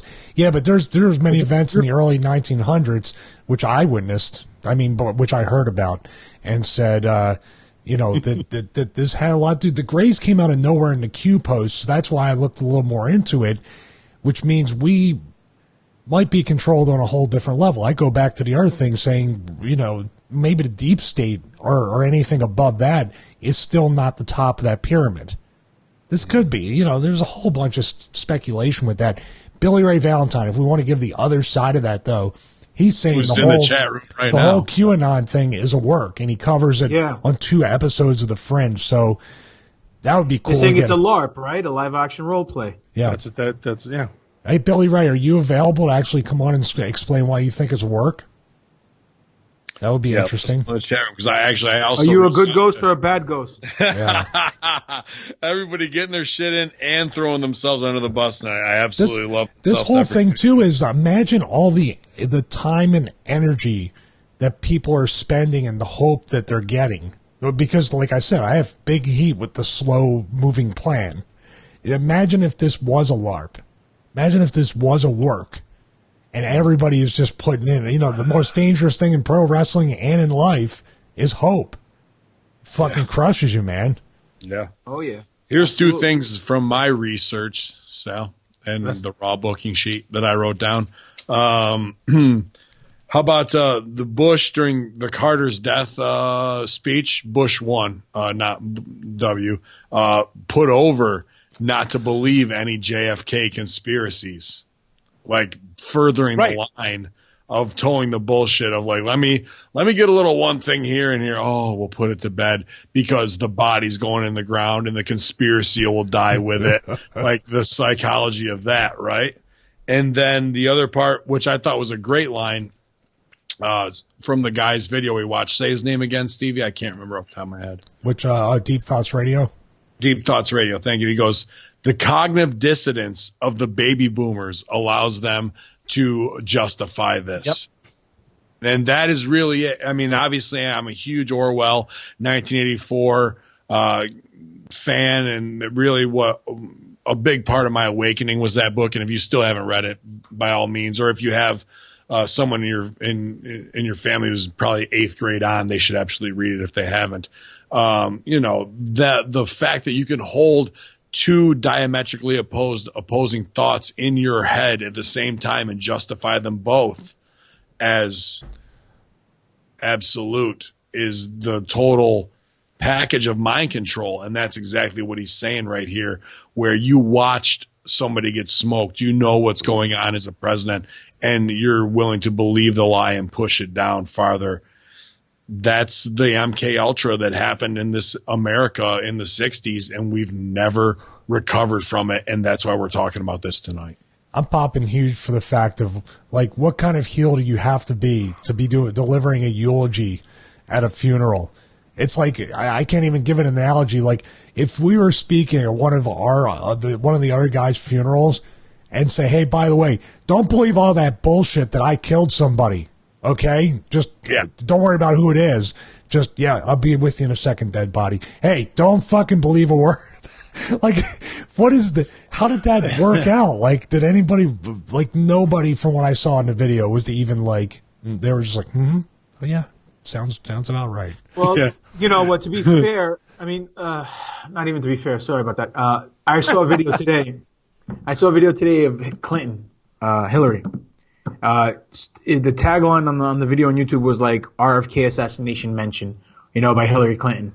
So she's talking about her being held down by politics and all this nonsense, and that in order for her to become whatever she was going to become at the time, that she needs to get popular with the people. She says, my husband in June didn't become president until he won the California primary in June. And then she goes, oh yeah, RFK was also murdered on June too.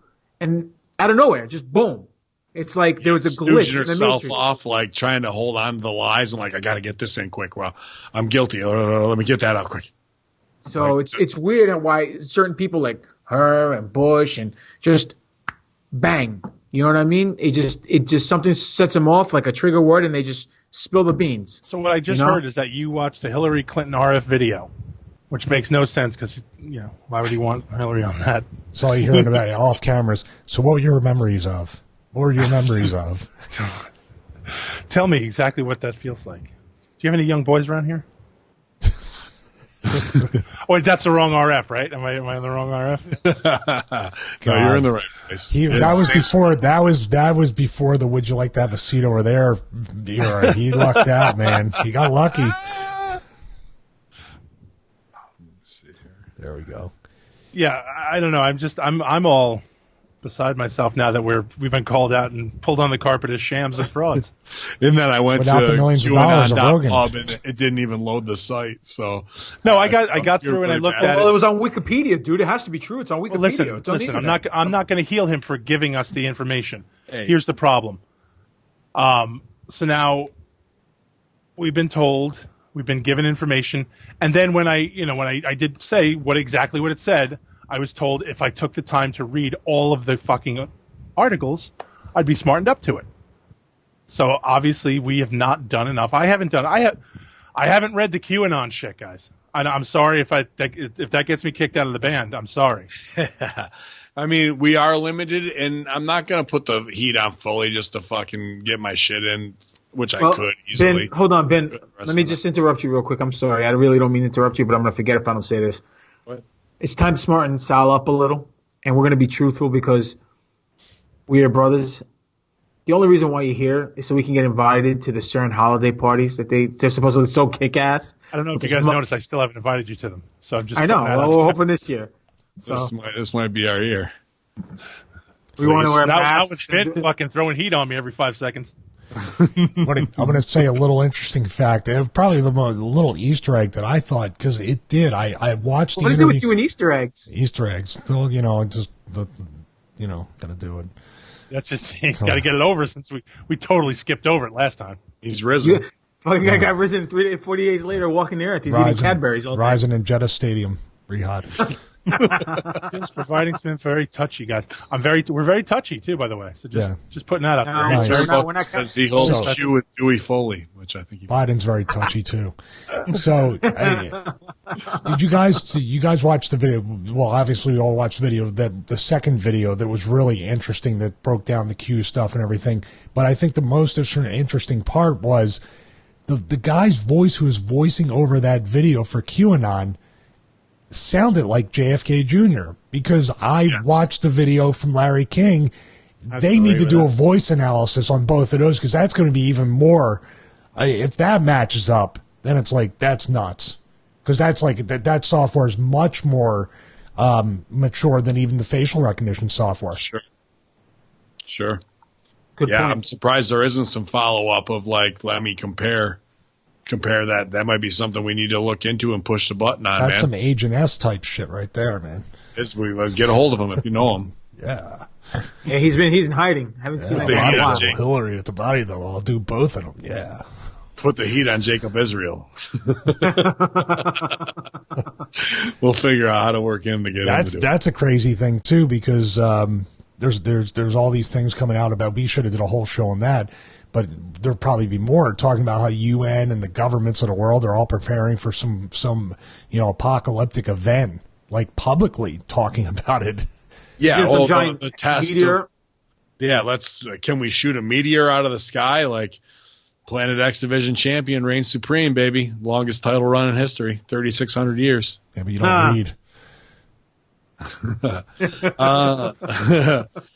So let's before we go to the general neutral messaging system, let's go around the horn, man. And there's some other things that we haven't really pointed out. We've covered the long and short of it. Definitely look into this, guys. I mean, the QAnon stuff is its own thing, but really look at the wife pictures with the Vincent Fusco stuff. I mean, to me, it's almost undeniable. And I don't know about the QAnon, the JFK, but that piece of evidence is probably going to keep me awake tonight, man. I'll be thinking about it for a while. Was that code for you jerking off to it, or? Yeah, big time. Fair enough. Hey, pal. Yeah. Because the wife is pretty hot. Yeah. The one thing mouth. that they were saying, choker mouth, like a shark. You can eat a whole pack of Franks without her hands. Yeah. Was she Olivia Munn? Yeah, I wish. Bang biscuit, pal. Bang biscuit. Yeah. One of the things that they actually said that was pretty good was if he comes back now in a grand fucking Gotham sort of way. Hey everybody, JFK's back for running 2020 with Don. The big D with Tupac. Him and Tupac right? running. So then what they could turn around and go, well, you faked your death. That's illegal. No, it's not. It is. Why didn't you pay taxes? Why didn't you do all these things? There's a body in there. If that body was real, where'd you get the body? Okay, so let's just say, okay, let's pass that. I'll even give you that. Faking your own death isn't illegal. It's just immoral. Great. You have a body in there. You put a plane down. You never collected that plane. That's abandoning the plane. There's so many things they could nail him on and put him under. Not to mention the resources to rescue and recover. Right, and then there's a giant bill you got to pay. So we're going to get you for that. And then you can turn around and say, "Oh yeah, how about those kids over there that you guys shipped from Haiti over here?" Listen, doesn't matter to them. I see where you're coming from. Faking your death is not a crime. prospering financially off the faking of your death and not paying taxes is a crime. And this guy obviously didn't make any money. He came from money. It's not like him dying made him sell more records and he got paid. You know what I'm saying? So he didn't pay taxes on that money. So he comes back. What is he gonna say? Yeah, I faked my death because I was protecting my family. We went into hiding. If that's the case, okay. Right. No, why'd you go into hiding? Because you try to suicide me like you did everybody else and Seth Rich and everybody or whatever. You know what I mean? You have no proof of that. You know what I mean? Like, it's all. Put it this way: look who he's going up against. They would all have to be dead or in jail. My proof is those motherfuckers are dead and I'm not, and they crossed you. Yeah, but that's not proof. Yeah, but do you think that if he pulled all this off, Sal? And I'm with you, man. I'm not trying to go against you. Do you think that he fucking wouldn't have his own, pun intended, trump cards that he's ready to lay down in a like, you want to play that? I'll play this. You want to fucking do that? Oh, I'll reverse back to me. Fuck that. Just in the Uno, I just found out that stacking. Yeah, you can't stack 2 and 4. You can't stack 2s and 4s. What the fuck is that about? I don't know. Dude, blew my mind. Fucking Mandela effect. That fucked us all up. All these years, I lost all those matches. Uno is a game that you play with cards. With cards. I know. Okay. Uno means one in Spanish, Stevie. Thank you. Now I can go wrestle there. That's all I need. That's all you needed to know. More over with Conan than I am. I don't know about that. We'll see. Whatever. I tell you really quickly what I think is, I think there will be, if they design a shitstorm around the fact that, like, this guy, not why did he fake his death, not why was he away so long, not where was he, but, oh, you better pay that bill. Like, the Nancy Browns and everybody will be completely distracted. Or the fact that he made the Democrats sad and made them cry, so now he needs to, I don't know, be executed and die or something. You know what would be funny is, if they did get him, he came back to try to do that, and all of a sudden they weave a story when they finally do get him. Oh, he was just so depressed with the state of the world and peak oil and everything, he committed suicide. He just wished he stayed dead. It's like, right? You could see them saying some shit like that. Yes. Just like the financial planner for Obama and Hillary Clinton, who was 53 years old and in great shape, just ended up dead this week. Suicided. Coincidence? Doesn't even make the news anymore. I didn't even hear about that. Isn't it crazy? Like, they don't even talk about it anymore. Yeah, stack them high, watch it fly. Do we believe? Yes or no, Sal? I believe there's some sort of truth. I would what a bullshit answer. I'm going to explain. If you'd be professional for uno fucking second. That's one, Stevie. Got it. So if the comic book side of me really wants him to show up and be like, I'm back, bitches, and just fucking and fuck everybody over, the realistic side of me is like, if we're going to wait for this, like we're going to wait for everybody else's fucking info dumps, I'll keep waiting. You know, like it's. Yeah. I fucked it for everybody. Yeah, it's the two sides of that coin. So. Gotcha. Stevie, yes or no? No. I'd have to lean towards no. See, Sal, it was simple. One answer. I'd have to lean towards no just because, once again, this slow-burning plan, it just has... It so much more I want to... It has heat with me. Also, I mean, if we want to cross-contaminate our conspiracies, what if they cloned them? What if they brought back a clone? It doesn't say that in the Q report, Stevie. They're not using them the right way on clone, though. That's why I'm like, that's is so JFK weird. Jr. a clone? No. No. Done. Told you. Pack your shit up, boys. Go home. What do you think, man? Today! Be professional, please. El today. That's El Tadeo. I'm going to say, how do you say no in Spanish? Oh, no. But listen, I do want to say one thing, though.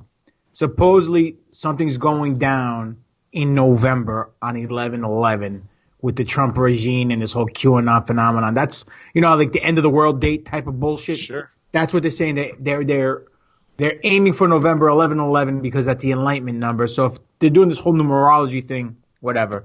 I don't personally Plus, if believe you spin it around, if you do numerology, what's it going to be? 11, 11, 19.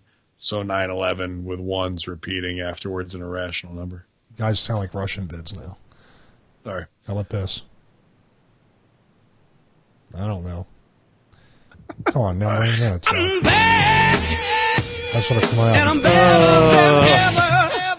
Yeah, son of a bitch. For making things better. We got 15 seconds before we All think right, it's sue us. I played in the 8 seconds, so we won't get sued. I gotta go with man. The wife evidence, dude. I just don't think it'll pass any digital algorithm that it's not her, bro. And the Vincent Fusco stuff's fun and possible, but it's 80%, and that's not enough for me to lock it down. But once you add the wife stuff in there, it's too much. And I believe that he would want revenge, and the George and all that kind of shit was the slow stooge in the 90s, and we didn't even realize it, but we're in such an awake and instant gratification, instant information time that I think we are there, and he can't come out as Q, or his friend R can't come out, or what have you, but I think there's something even deeper than the conspiracy Horsemen had imagined of that does resemble Gotham, where the boy wonder is protected from on high. Well, let me ask you this then. If him and Trump are boys, and he is in hiding or whatever to make his triumphant return and bury everybody, when Trump was going to release the JFK files, why did he hold it back and say for national security? Gotta wait till second term. Gotta wait till second term to stooge off the kid. No, I'm not saying bringing him on board. They could have buried his dad through the evidence in the JFK documents. The only thing that came out of the JFK documents was that Hitler was alive in Argentina. That's it. Which should have been a big deal. It should have been a big deal, but maybe a misdirection spot. No, but I'm just saying, if him and Trump are working together for this quote-unquote plan to bring this country back to the state it needs to be and out of the thumb of the elite, from under the thumb of the elite, then why the hell not strike hard or strike a blow and try to put a crack in the armor with just releasing the documents showing that Papa Bush was there with the CIA. Yeah, I guess that's the thing that we're all four of us can agree on more than anything is they're mad pussy with this shit, man. Stop fucking around and Corey Feldman this shit and either get in or get out or give it to the fucking people like us who are willing to go, fuck you, here's what happened. Can't stooge my source, but here's the fucking proof. Yeah, well, that's the thing. That supposedly the JFK file, with what they withheld, was because some people were still alive. That was George Sr. Now are they just going to wait till the entire Bush family, including the daughters and the grandchildren? I mean, it's never going to come out. What's his name? Deep Thoughts. So a guy said, basically the Bushes are not going to cause the problems now. They've become an American family. Yeah. You know what I mean? Like, Jeb's never going to be president. Bushes are actually, W's already got douchebag war criminal. They're the smartest workers in it. They fucking got in, got out, and fucking stayed small. Clintons want to stay on the fucking touring trail and keep their faces in it and shit instead of just taking their legacy and fucking getting out. Right. Like, the Bushes are now just the all-American family. They got daughters who are fucking on drugs and have fucking problems, and all the fucking scumbags are dead basically. George, Jeb's a putz, W's a putz. He's done his time, but they're not gonna do anything. They're not gonna create any political firestorms because they're just gonna go sit on their money and do whatever the fuck they want. Where do you think fetus jar Bush is right now? Hopefully they shoved it up inside of Barbara and they buried it with her. No, it's sitting on the porch where GW's sitting watching the sunrise. You think W just like Thanos? If Stevie really wanted to get in the XFL, he'd smash that fucking fetus jar and punt that. He won't do it. He won't do it. Fetus jar 2020. New T-shirt at ProWrestling.com. ProWrestlingTees.com. Don't go to Pro Wrestling. Like, I'm looking at a story about the fetus. Tomorrow morning for the Friday locker room early stooge report. That's what it'll be. You guys ready to go to the general neutral messaging system? You sure you're going to be able to read? Good reading? Am I that fucking in the bag? No. I'm just saying in general reading. Like, we don't read anything. We don't. Oh, all right. Yeah, if it's not in video, don't send it to me. Oh, let's see here. Not short, not long, not zero, not Hans. Smiley face from Hazy Man. Hello, Horseman. It's Hazy Man, a.k.a. Long with Debt, the evil 7-star strong style writer from New Japan Pro Wrestling, back from injury. 2 or 3 years ago, I listened to an interview about Andrew Basaggio, who says he was part of a Project Pegasus as a kid.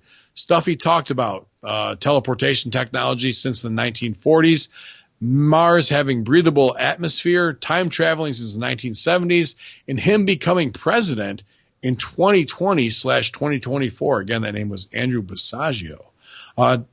Teleportation has been used to get places like Antarctica, the moon, and Mars. He explains, I remember him saying he went to Mars this way. It had breathable atmosphere, and the sky is similar to Earth instead of red, like we've been conditioned to think. Project Pegasus evolved as a teleportation tech, became time-traveling tech. According to Andrew, you can go both forward and backward in time, but you cannot change anything. You can only be a spectator at events taking place.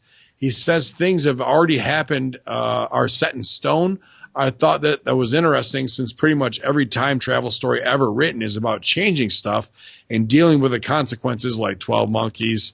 And then he puts in HTML quotes, GGP back to the pay-per-view venture, future, close quote GGP, which I popped for that HTML quote, and hashtag Stevie, time cop, close tag Stevie. Funny web shit, but these guys won't get that. Perhaps the mistake is like software programming, where you change something and a new branch timeline is created with your changes, but that branch is never merged with the master branch.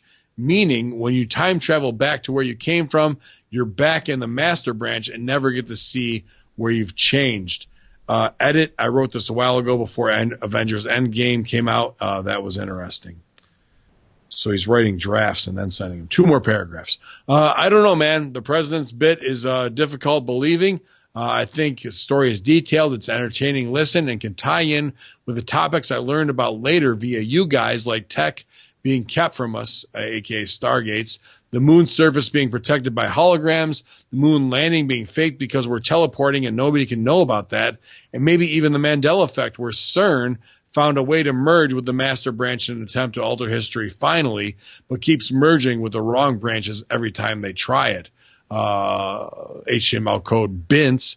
Yeah, why save the president when you can have serial logos instead? The crowd will eat it up. I love it. Saudis want a new car logo. I say Volvo over tonight. And Cap Vince. Looking forward to your opinions. Regards from across the pond. Hazy Man, sent from the Tokyo Dome. That's an interesting thing about the moon landing with teleportation, to hide the fact that we can do that. That's an interesting thing. I mean, that's Corey Good, right? With jumping. The guy stooge. Yeah, I'm still with the Gaia stuff with Corey Good. They would have killed that fucking guy a long time ago if he really. I don't know. Or did he go too far where they're like, all right, fuck it, we don't got to. He buried himself. What was the email about? Since I missed 2/3 of it. Did it say anything about time travel? Yeah, he said when are you going back to beat the Von Erich so the new Viceland thing isn't so depressing. When they met my price, fucking cheap fucks. Yeah. Don't even wear shoes in the ring. Come on, buy fucking shoes. God damn it. These Samoans. I think the big thing from here, the takeaway, is this Andrew Basaggio, who says he was a part of Project Pegasus. I think that's what we need to research, guys. I know exactly who he's talking. Okay. I paused. He was telling me about it. He knows a friend of a friend that knows him. She was trying to get him to come on the show for us. He's some fat guy with kid toucher glasses, like the Jim Cornette glasses. He says he was a time traveler. He traveled through space. Same thing Corey Good said, that it's wow, nonsense. Your audio got really choppy there. Yeah, you're connection got crazy, but is it nonsense if Corey Good said it and we're kind of like, and then Andrew Basiago says it and we're kind of like, here's two guys that it's something crazy. Are they both out there just trying to make a buck and work people, or are they part of the same program, Sal? Again, now it's not like two different people who don't know each other. We don't know what's going on in there. Like, we don't know. It could be a work from deeper than we're available than what's being given to us. So, if somebody says, well, Ben says it, Papa Don says it, well, Stevie says it, well, Sal says it, well, obviously we have connections with each other, and obviously we've all agreed upon it, and now we're trying to put it over as real. I would look into it more, but again, I don't buy into the time travel thing. So, actually, I'm 100% wrong. I was thinking of another time traveler. This is Andrew Basiago, and now he's running for president. They're saying, I don't know if you can see it. And it says that's what the guy said in the book. He's running for president, but it says in the fucking gimmick that he is. So, bigger fucking more fun conspiracy. I know our bullshit meter is pretty tuned, but like, when we first started, it was like, let's get imaginative with this shit. Unfortunately, constant school shootings and false flag attempts have made us otherwise. But that's pretty fucking crazy. Even right there is in a GGP of, here's this guy who claims to be a time traveler, and that he'd win the presidency in 2020, 2024. And you bring up here live on the show that, hey, I was wrong. Bravo. This guy is running for president. And no, but what I'm saying I was wrong. I'm not saying you're wrong by him running for president. I was thinking about another time traveler. No, I totally get what you're saying there. Bravo to you for correcting yourself instead of being doubling down like, no, I'm the fucking man, like some other people will. And, and saying, here's this guy, and he's also running for president. Well, that goes right to the email and the story we just read. Does he win? Shoulder shrug, fun, like, holy fuck, maybe we should keep an eye on this cocksucker here and there. Does he win? That's what he says in that. That's what Hazy Man said in his email, that this guy supposedly says he wins. Interesting. Okay. You guys heard it here on May 8th, 2019. Moving on from John Prester. Boys, thanks for all the support and content. Love the Hollow Earth episode. I've done a great deal of research on it as well. And as well as the Sunspot incident. Here are some things I noticed and wanted to point out based on topics you brought up. Hollow Earth. Hitler had blue eyes, full Mandela effect. He does now. He didn't before. There was a Tibetan monks dead in Hitler's bunker. That's interesting. Piri Reis map. It is from 1513, and it's only a portion of the map. 2/3 of the map are gone. Most people in the world couldn't find Antarctica or Japan on a map today. Two telling things on this map. Sailors back then mapped coastlines. They did not do them that well in proportion over 500 years ago, nor do they map the interiors frequently. This map had accuracy well before it should, and also has Antarctica without ice. So either there was no ice and we were being told a lie, or now someone has passed this data down through eons and we are being lied to about the past. Also, check out the Black Knight satellite in relation to Antarctica and Hollow Earth. Interesting correlation. I will check that out. Sunspot Observatory. Josh Cope is the name of the janitor. Oddly, he is a ghost online according to records and has yet to be charged. That's interesting. I did see you tweet me that, and I appreciate that earlier in the week to give us a name, Joshua Cope. Obviously taken out via Black Hawk helicopter, America's number one most enemy, the janitor looking up child porn at the Sunspot Observatory. Bull fucking shit. And then thought to close, there may be interesting relationship between these two stories. Hollow Earth is real. The question is scale. Is it a few caverns like those ancients all built out, or is it a true journey to the center of the earth? Regardless, there is proof that the ancient people went underground to avoid some sort of pending disaster. Many agree this was during the pre-Diluvian age, the Younger Dryas. around the time of the possible pole shift. Second part, did they know Planet X was coming then? Do we know it is coming now and have a MyHop on Sunspot to shut down all other Planet X others while Planet X was in view? Keep doing what you do, John Prester. John, I think you're fucking spot on, brother. I see what you did there. What's that? Yeah, I did something. I'm not sure either. But I got my shit in. Stevie, what do you think, man? Lots of stuff going on. Oh, I got an echo. Echo. Yeah, echo. There's too much stuff going on. That Sunspot Observatory thing, we should call them one week, or at least set up an interview to ask them what happened that night or that day or whatever.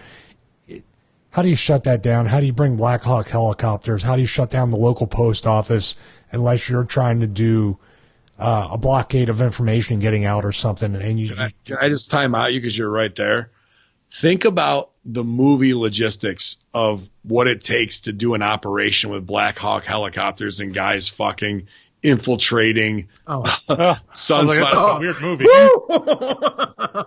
The Sunspot Observatory. Have you ever seen a military movie where they're like, this is our target, the child porn janitor. We're taking him down. Shoot to fucking kill, boys. Like, when do those worlds ever fucking cross in anything we've ever seen? Never. Never.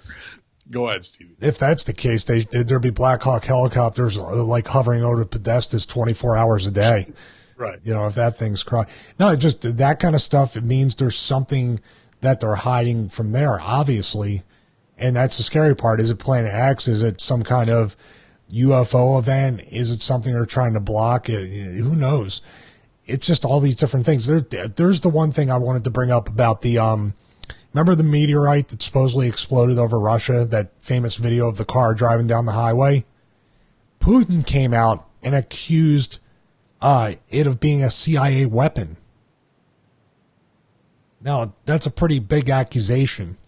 Yeah. Say it wasn't a meteorite, it was a weapon by the CIA. That could also be something there, too, talking about we already have weather modification devices. Who knows if we're not launching stuff up or directing stuff to hit targets. I mean, why not? We have meteors coming in all the time. Is there any way we can use any kind of technology to kind of like nudge them in a direction? If we're trying to get them out of the way of the Earth, wouldn't that technology be used as a weapon against other countries? Yes. I mean, I don't know if that was a missile, but it was a... What's that? We're back talking about possibly... What's interesting, what you just said, is directed energy weapons, obviously, but then naming the CIA instead of a country and saying the U.S. military is doing this. Like, isn't that a side? Like, they're just operating with impunity, doing what the fuck they want to do. The CIA is a world organization, not just a U.S. organization. Since when? No, the way they're operating all over the world. That's what I mean. Yeah. They're making the CIA their own government. That's the way Putin like phrased it. That's what stuck out to me when you said that. Like, not specific of enemy of the state, of these motherfuckers don't answer to anybody. They're just blasting energy weapons. They might have saved us by blowing up this meteor, but guess what? That doesn't mean they won't fucking fuck over the Kremlin if they feel like it on a bad Tuesday. Dude, isn't it so weird that, I mean, Putin is no Boy Scout. Nobody's innocent in this with his past with the KGB. But he stooges off a lot of stuff. You're talking about UFOs. You're talking about even the moon stuff. Russia's been very open about why they couldn't go to the moon and then accusing, well, we don't think America did it either. Like, they just shoot hard. No matter, I mean, no wonder the deep state or the people in power don't like him, because he talks too much. Wild card, man. Wild card. You got to have a wild card. I like that guy. Let's get him on Raw. Didn't they say that China now and Israel has been to the moon, or they went to the moon as well? Israel crashed. Israel crashed into the moon. Yeah. And China built steps up to it, so. They built stairway to the moon. A big wall. Yeah. No, China is supposedly landing on the dark side of the moon, but if you see that's worse. That looks whatever they put up there. there's that thing I sent you about the technology, how it's moved forward with cars and other technology, and then you see the spaceships they all look like what we built in our bedrooms when we were kids, and that's what the China one looks like. And if it's the dark side of the moon, how can you why is it all lit with the picture? They use a flash, really big flash. They brought up 3-point lighting. I got a frush. What the fuck's a frush? I'm gonna say once we again. use fresh. See, there we go. I'm gonna stop you before we get in more trouble. Before we lose a 5th TV show, the ones in China at least. That's why the Deep Thoughts radio guy, we keep going to him as a source, but he talks a lot. He has talked to a lot of people and a lot of scientists, and he's actually spoke to people from NASA and caught them with certain things that he's brought up in a really clever way, where he wanted them to give him information, because I'm tired of these people always saying the moon landing was fake, and they claim this and they claim that and they claim that, and he's hitting them with all this truth, but he's acting like it's them two against the others. But yeah, I mean, there's a lot of different stuff with that in regards that he put that up there in regards. So there you go. And I lost my train of thought. What was I talking about? You were giving your regards. Good. Regards, everybody. Show's over. You're telling us about what you're going to pack when you go over to the Middle East to wrestle. Oh, yeah, well, Saudi's going to the moon next. I would believe they could. They got enough money. Right? Jesus. You guys think I'm going to Saudi. That's not, that is never happening unless the money's right. There we go. And what would if you were to talk like the Prince? If the Prince saw me wrestling, what would the impression be? Why would they want to book me over there? We said no woman, goddammit. I want to fuck this girl so bad. You bring her to me. Bring her to me. What's her name? I was talking about Ben, not the fucking. Oh, sorry. Look at how soft her beard is. It reminds me of my 14th wife. Beard. Yes. Tie your bands around my testicles and make them red like your red bands are, Steve. Yes, I'll give you something to censor.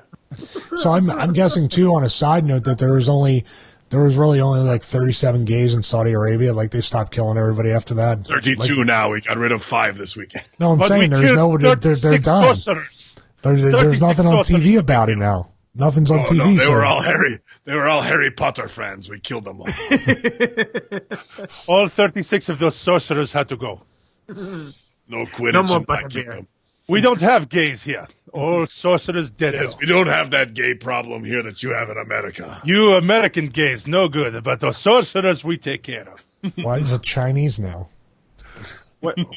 That was your accent turned Chinese. You know how to turn the Japanese. You know how to turn the Japanese. We know Reika sorcerers neither. So we just got through one. We just got one through one email.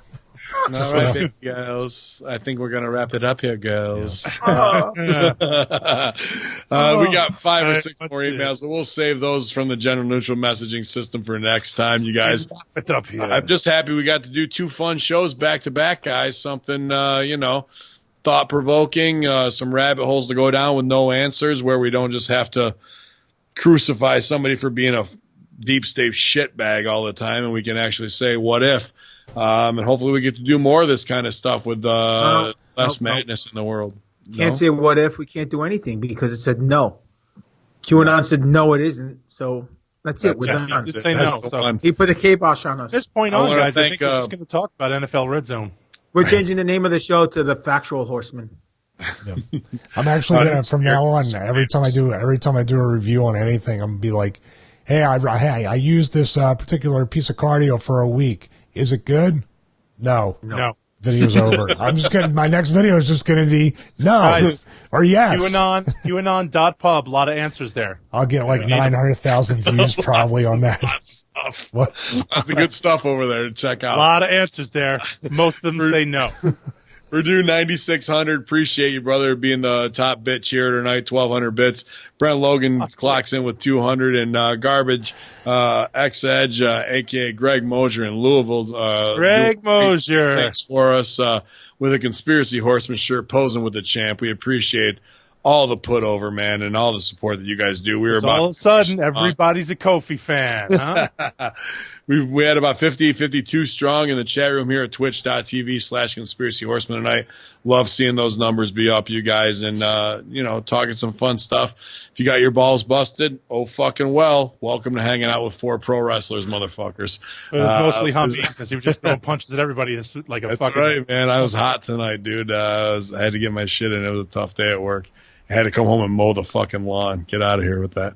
Is that sex talk, or you actually had to cut the grass? Well, it means a couple things. That's 3 sleeper cells have just been triggered by that phrase. So you got the green light, GGP. What's going on with you, brother? May 18th, wrestling at NYWC, defending my tag team championship that night. I don't know against who. Doesn't matter. We're going to kick the shit out of them. My partner, Talon.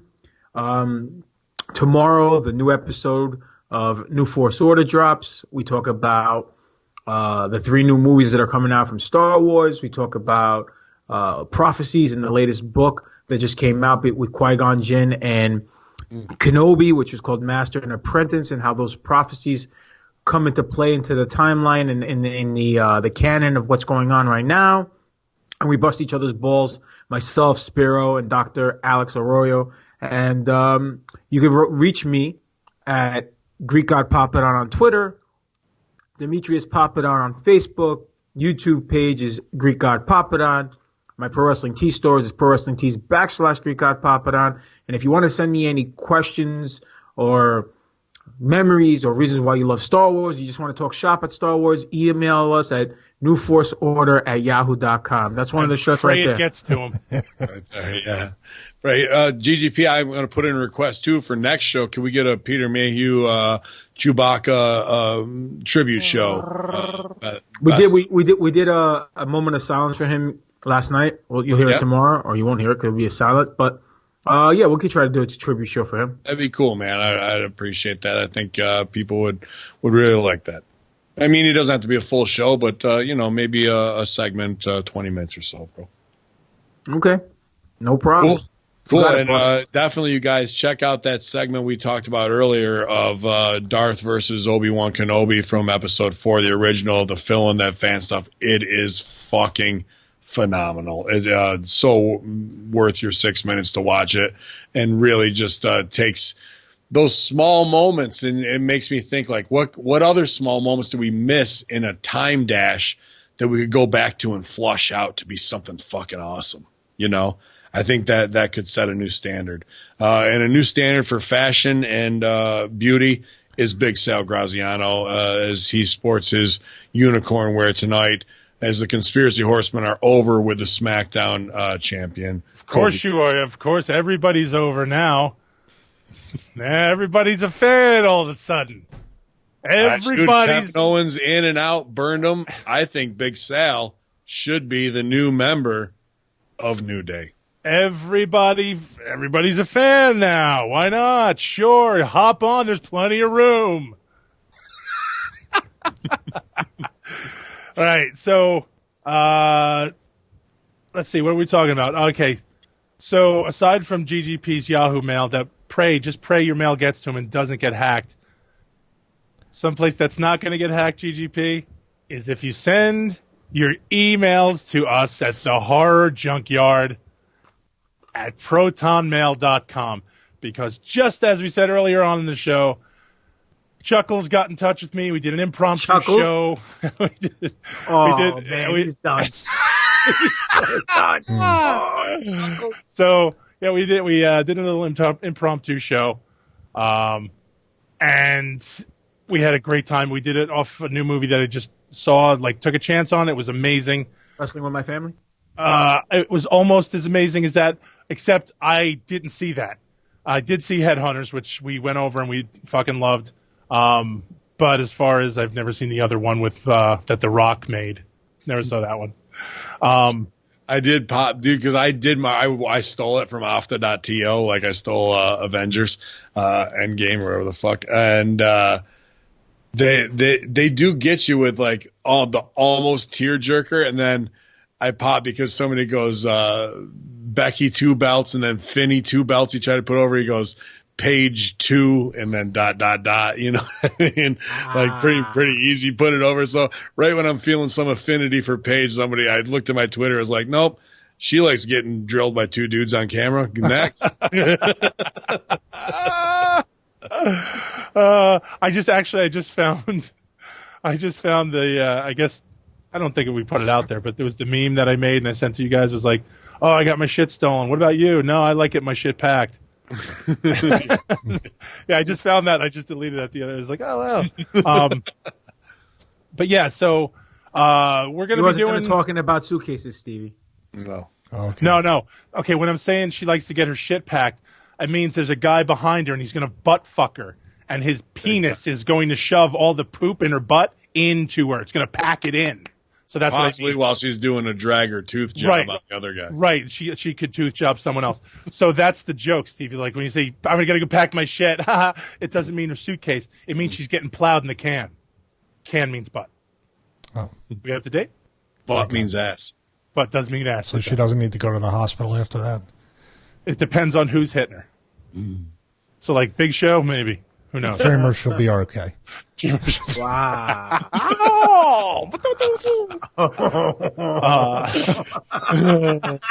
He popped himself so hard.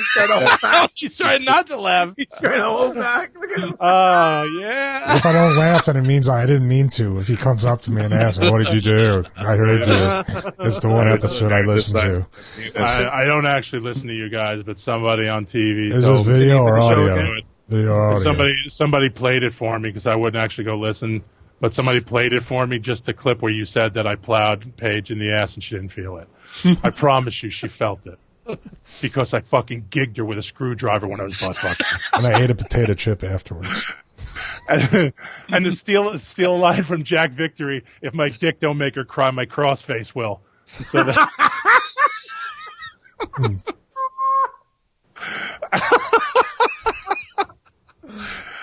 Shit. Yeah. So, yeah, we're doing horror junkyard stuff now and then. Chuck's back in the saddle. We're gonna get going. Chuckles he's back in the saddle. And we're going for that March for the Million, and we want Ben. We put a call out to every sick fuck we can find who loves horror, who wants to get in touch with us. We said our goal is to make Ben call us and go, guys, you got to calm down, y'all. Seriously. I like that challenge. Let's take it. Let's go. I had to call in one of those earlier this week, so I look forward to seeing you guys getting me hot. Somebody being like, "Did you hear what the fuck they did over there?" And like, "No, what?" I have to listen to them. Like, "All right, we can't do this." What did you do? I didn't do it. I didn't do anything. What did Chuckles do? Nothing. I don't know what he's done. The innovator of violence, Tommy Dreamer. And this happens to be one of the greatest podcasts I've ever listened to. Out of the 0 we've listened to. What's the name of the show? Horsemen. Conspiracy Horsemen. Are 4 great guys. And I'm so excited to hear. You gotta just ISO that. I'm so excited. You can give it to me. I'm so excited. Of your conspiracy theories taken to the extreme. Tommy, it's audio. I don't care.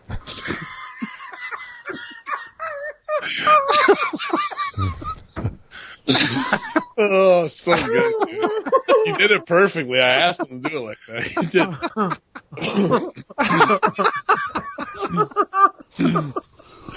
Hey, if anybody famous is listening and wants to do a drop that we can make fun of, just email us, conspiracyhorseman@gmail.com. Can't wait to blow all the Killer Cross's heat when he joins us. Yeah. Get at him at prowrestlingtees.com/SEG shirts, guys. That's it. Forgot about that. Stuff going on. Obviously, out all of us, a great artist, as well as GGP. So check him out. It's Big Sal at Dead No Save as well on Twitter, you guys, and fun stuff all the time in the Facebook How Mean Media discussion group. Anything else I'm missing, Sally? You appear No, with that's it. I'm not doing anything. Cool. Yeah, I'm low this month too. Stevie, what's the word, Thunderbird? Ron. Nothing much. Supposedly I'm wrestling in Saudi Arabia in June, so catch that on the network. Take me with you. Take you with me. You can go instead of me. How's that? He did it with his puppet voice. He didn't even move his lips. He was I like, thought it was you, Sal. I thought it was you. Like, Yeah, I'll take the and you unicorn. leaned in. I was like, what the fuck? That didn't sound You're more likely to see a unicorn in Saudi Arabia than to see me in the middle of that ring. StevieRichardsFitness.com, 12 and 16 week resistance band training program, full workout video and shoulder mobility workout video. Choose your program, choose your video. Also, we have the yoga videos every Monday that drop on the YouTube channel. I put a bonus powerlet workout in there. I don't know how that sounds to people. It's just 2 dip bars together that I do a lot of body weight movements on. So that's a free bonus workout that's up on the YouTube channel, and the Patreon supporters got that today as well to download and keep. Outside of that, what's that? You okay? Yeah, just the way you said it, bonus. Forget it. I thought it almost came off like a boner.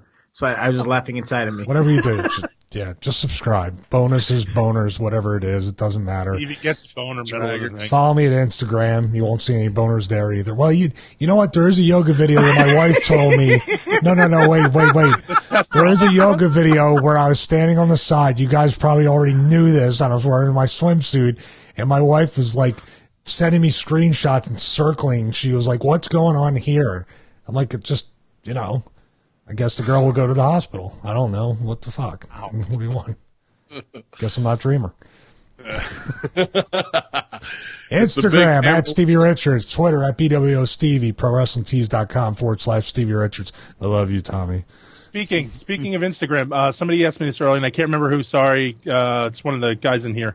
They want to know what you thought about the picture. I guess they shared it on Instagram. It was Dreamer and New Jack with the Hallmark Channel logo in the upper corner. They wanted to know if you have sworn off Hallmark Channel. That has to be photoshopped. That can't be real. There's no way.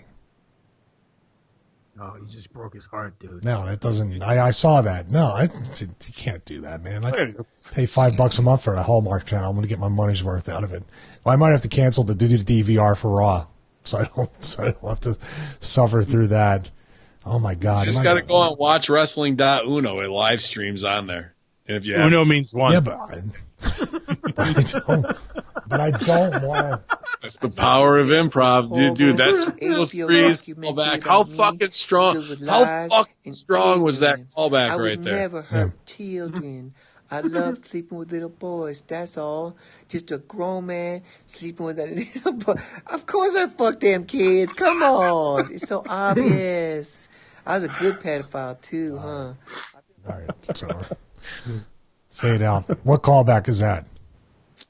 Oh, well, no, it's just the fact that he did the Uno thing. Rule of threes. Did you feel how that joke fucking hit on the third fucking slam? Mm-hmm. Like, wait, let it go away, come back once. That's the psychology of comedy. Same rule as of Family Guy, man. Wrestling. It's phenomenal. Well, he is a soccer mom, so he should know about Family Guy, right? Family Guy rule. He nailed it, man. I couldn't ask for more. And hopefully we can ask for more when it comes to QAnon, JFK. Boy, what a true reveal that would be of the I'm still alive. We've been battling this motherfucker for 20 years, and maybe we could really turn a corner. I mean, is that a new hope?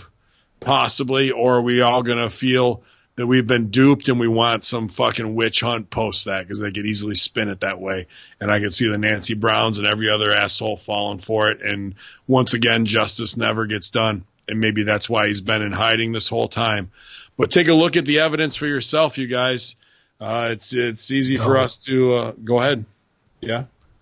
No. Oh, sorry. Oh no! Don't look at the evidence. Believe everything that we say. And really just keep the blinders on, because there's only one place you need to be. It's at Dead No Save, at Greek God Papadon, at BWO Stevie, at Ben_Hameen on Twitter, here at hackerhameen.podbean.com as we march towards 1 million this month, you guys. So appreciative for all the support, all the producers, everybody coming up with new content as we expand the platform and try and bring you new and more innovative shows. Trying to get guests locked down right now for the debut next month of Ha Ha Ha Mean, the return to improv, talking to the masters of comedy to bring even another level to this platform. Somebody booking you or no? No, I'm booking them. Oh, but I'll be doing my thing. But I just want to get back in touch with the stand-up world, the improv world. And there's a lot of great stuff on Netflix that kind of restored my faith after 2 years of being pretty pissed off at comedy and my peers. So I look forward to it. Look forward to every Wednesday with my Conspiracy Horsemen Raiders Experience brothers as we put it all over you guys, whether you believe it or you don't believe it. Who gives a flying fuck? Because we're all here to escape for just a couple hours together with the like-minded awake. From the Hameen Army to the Conspiracy Horsemen Infidels, y'all all back and to the left.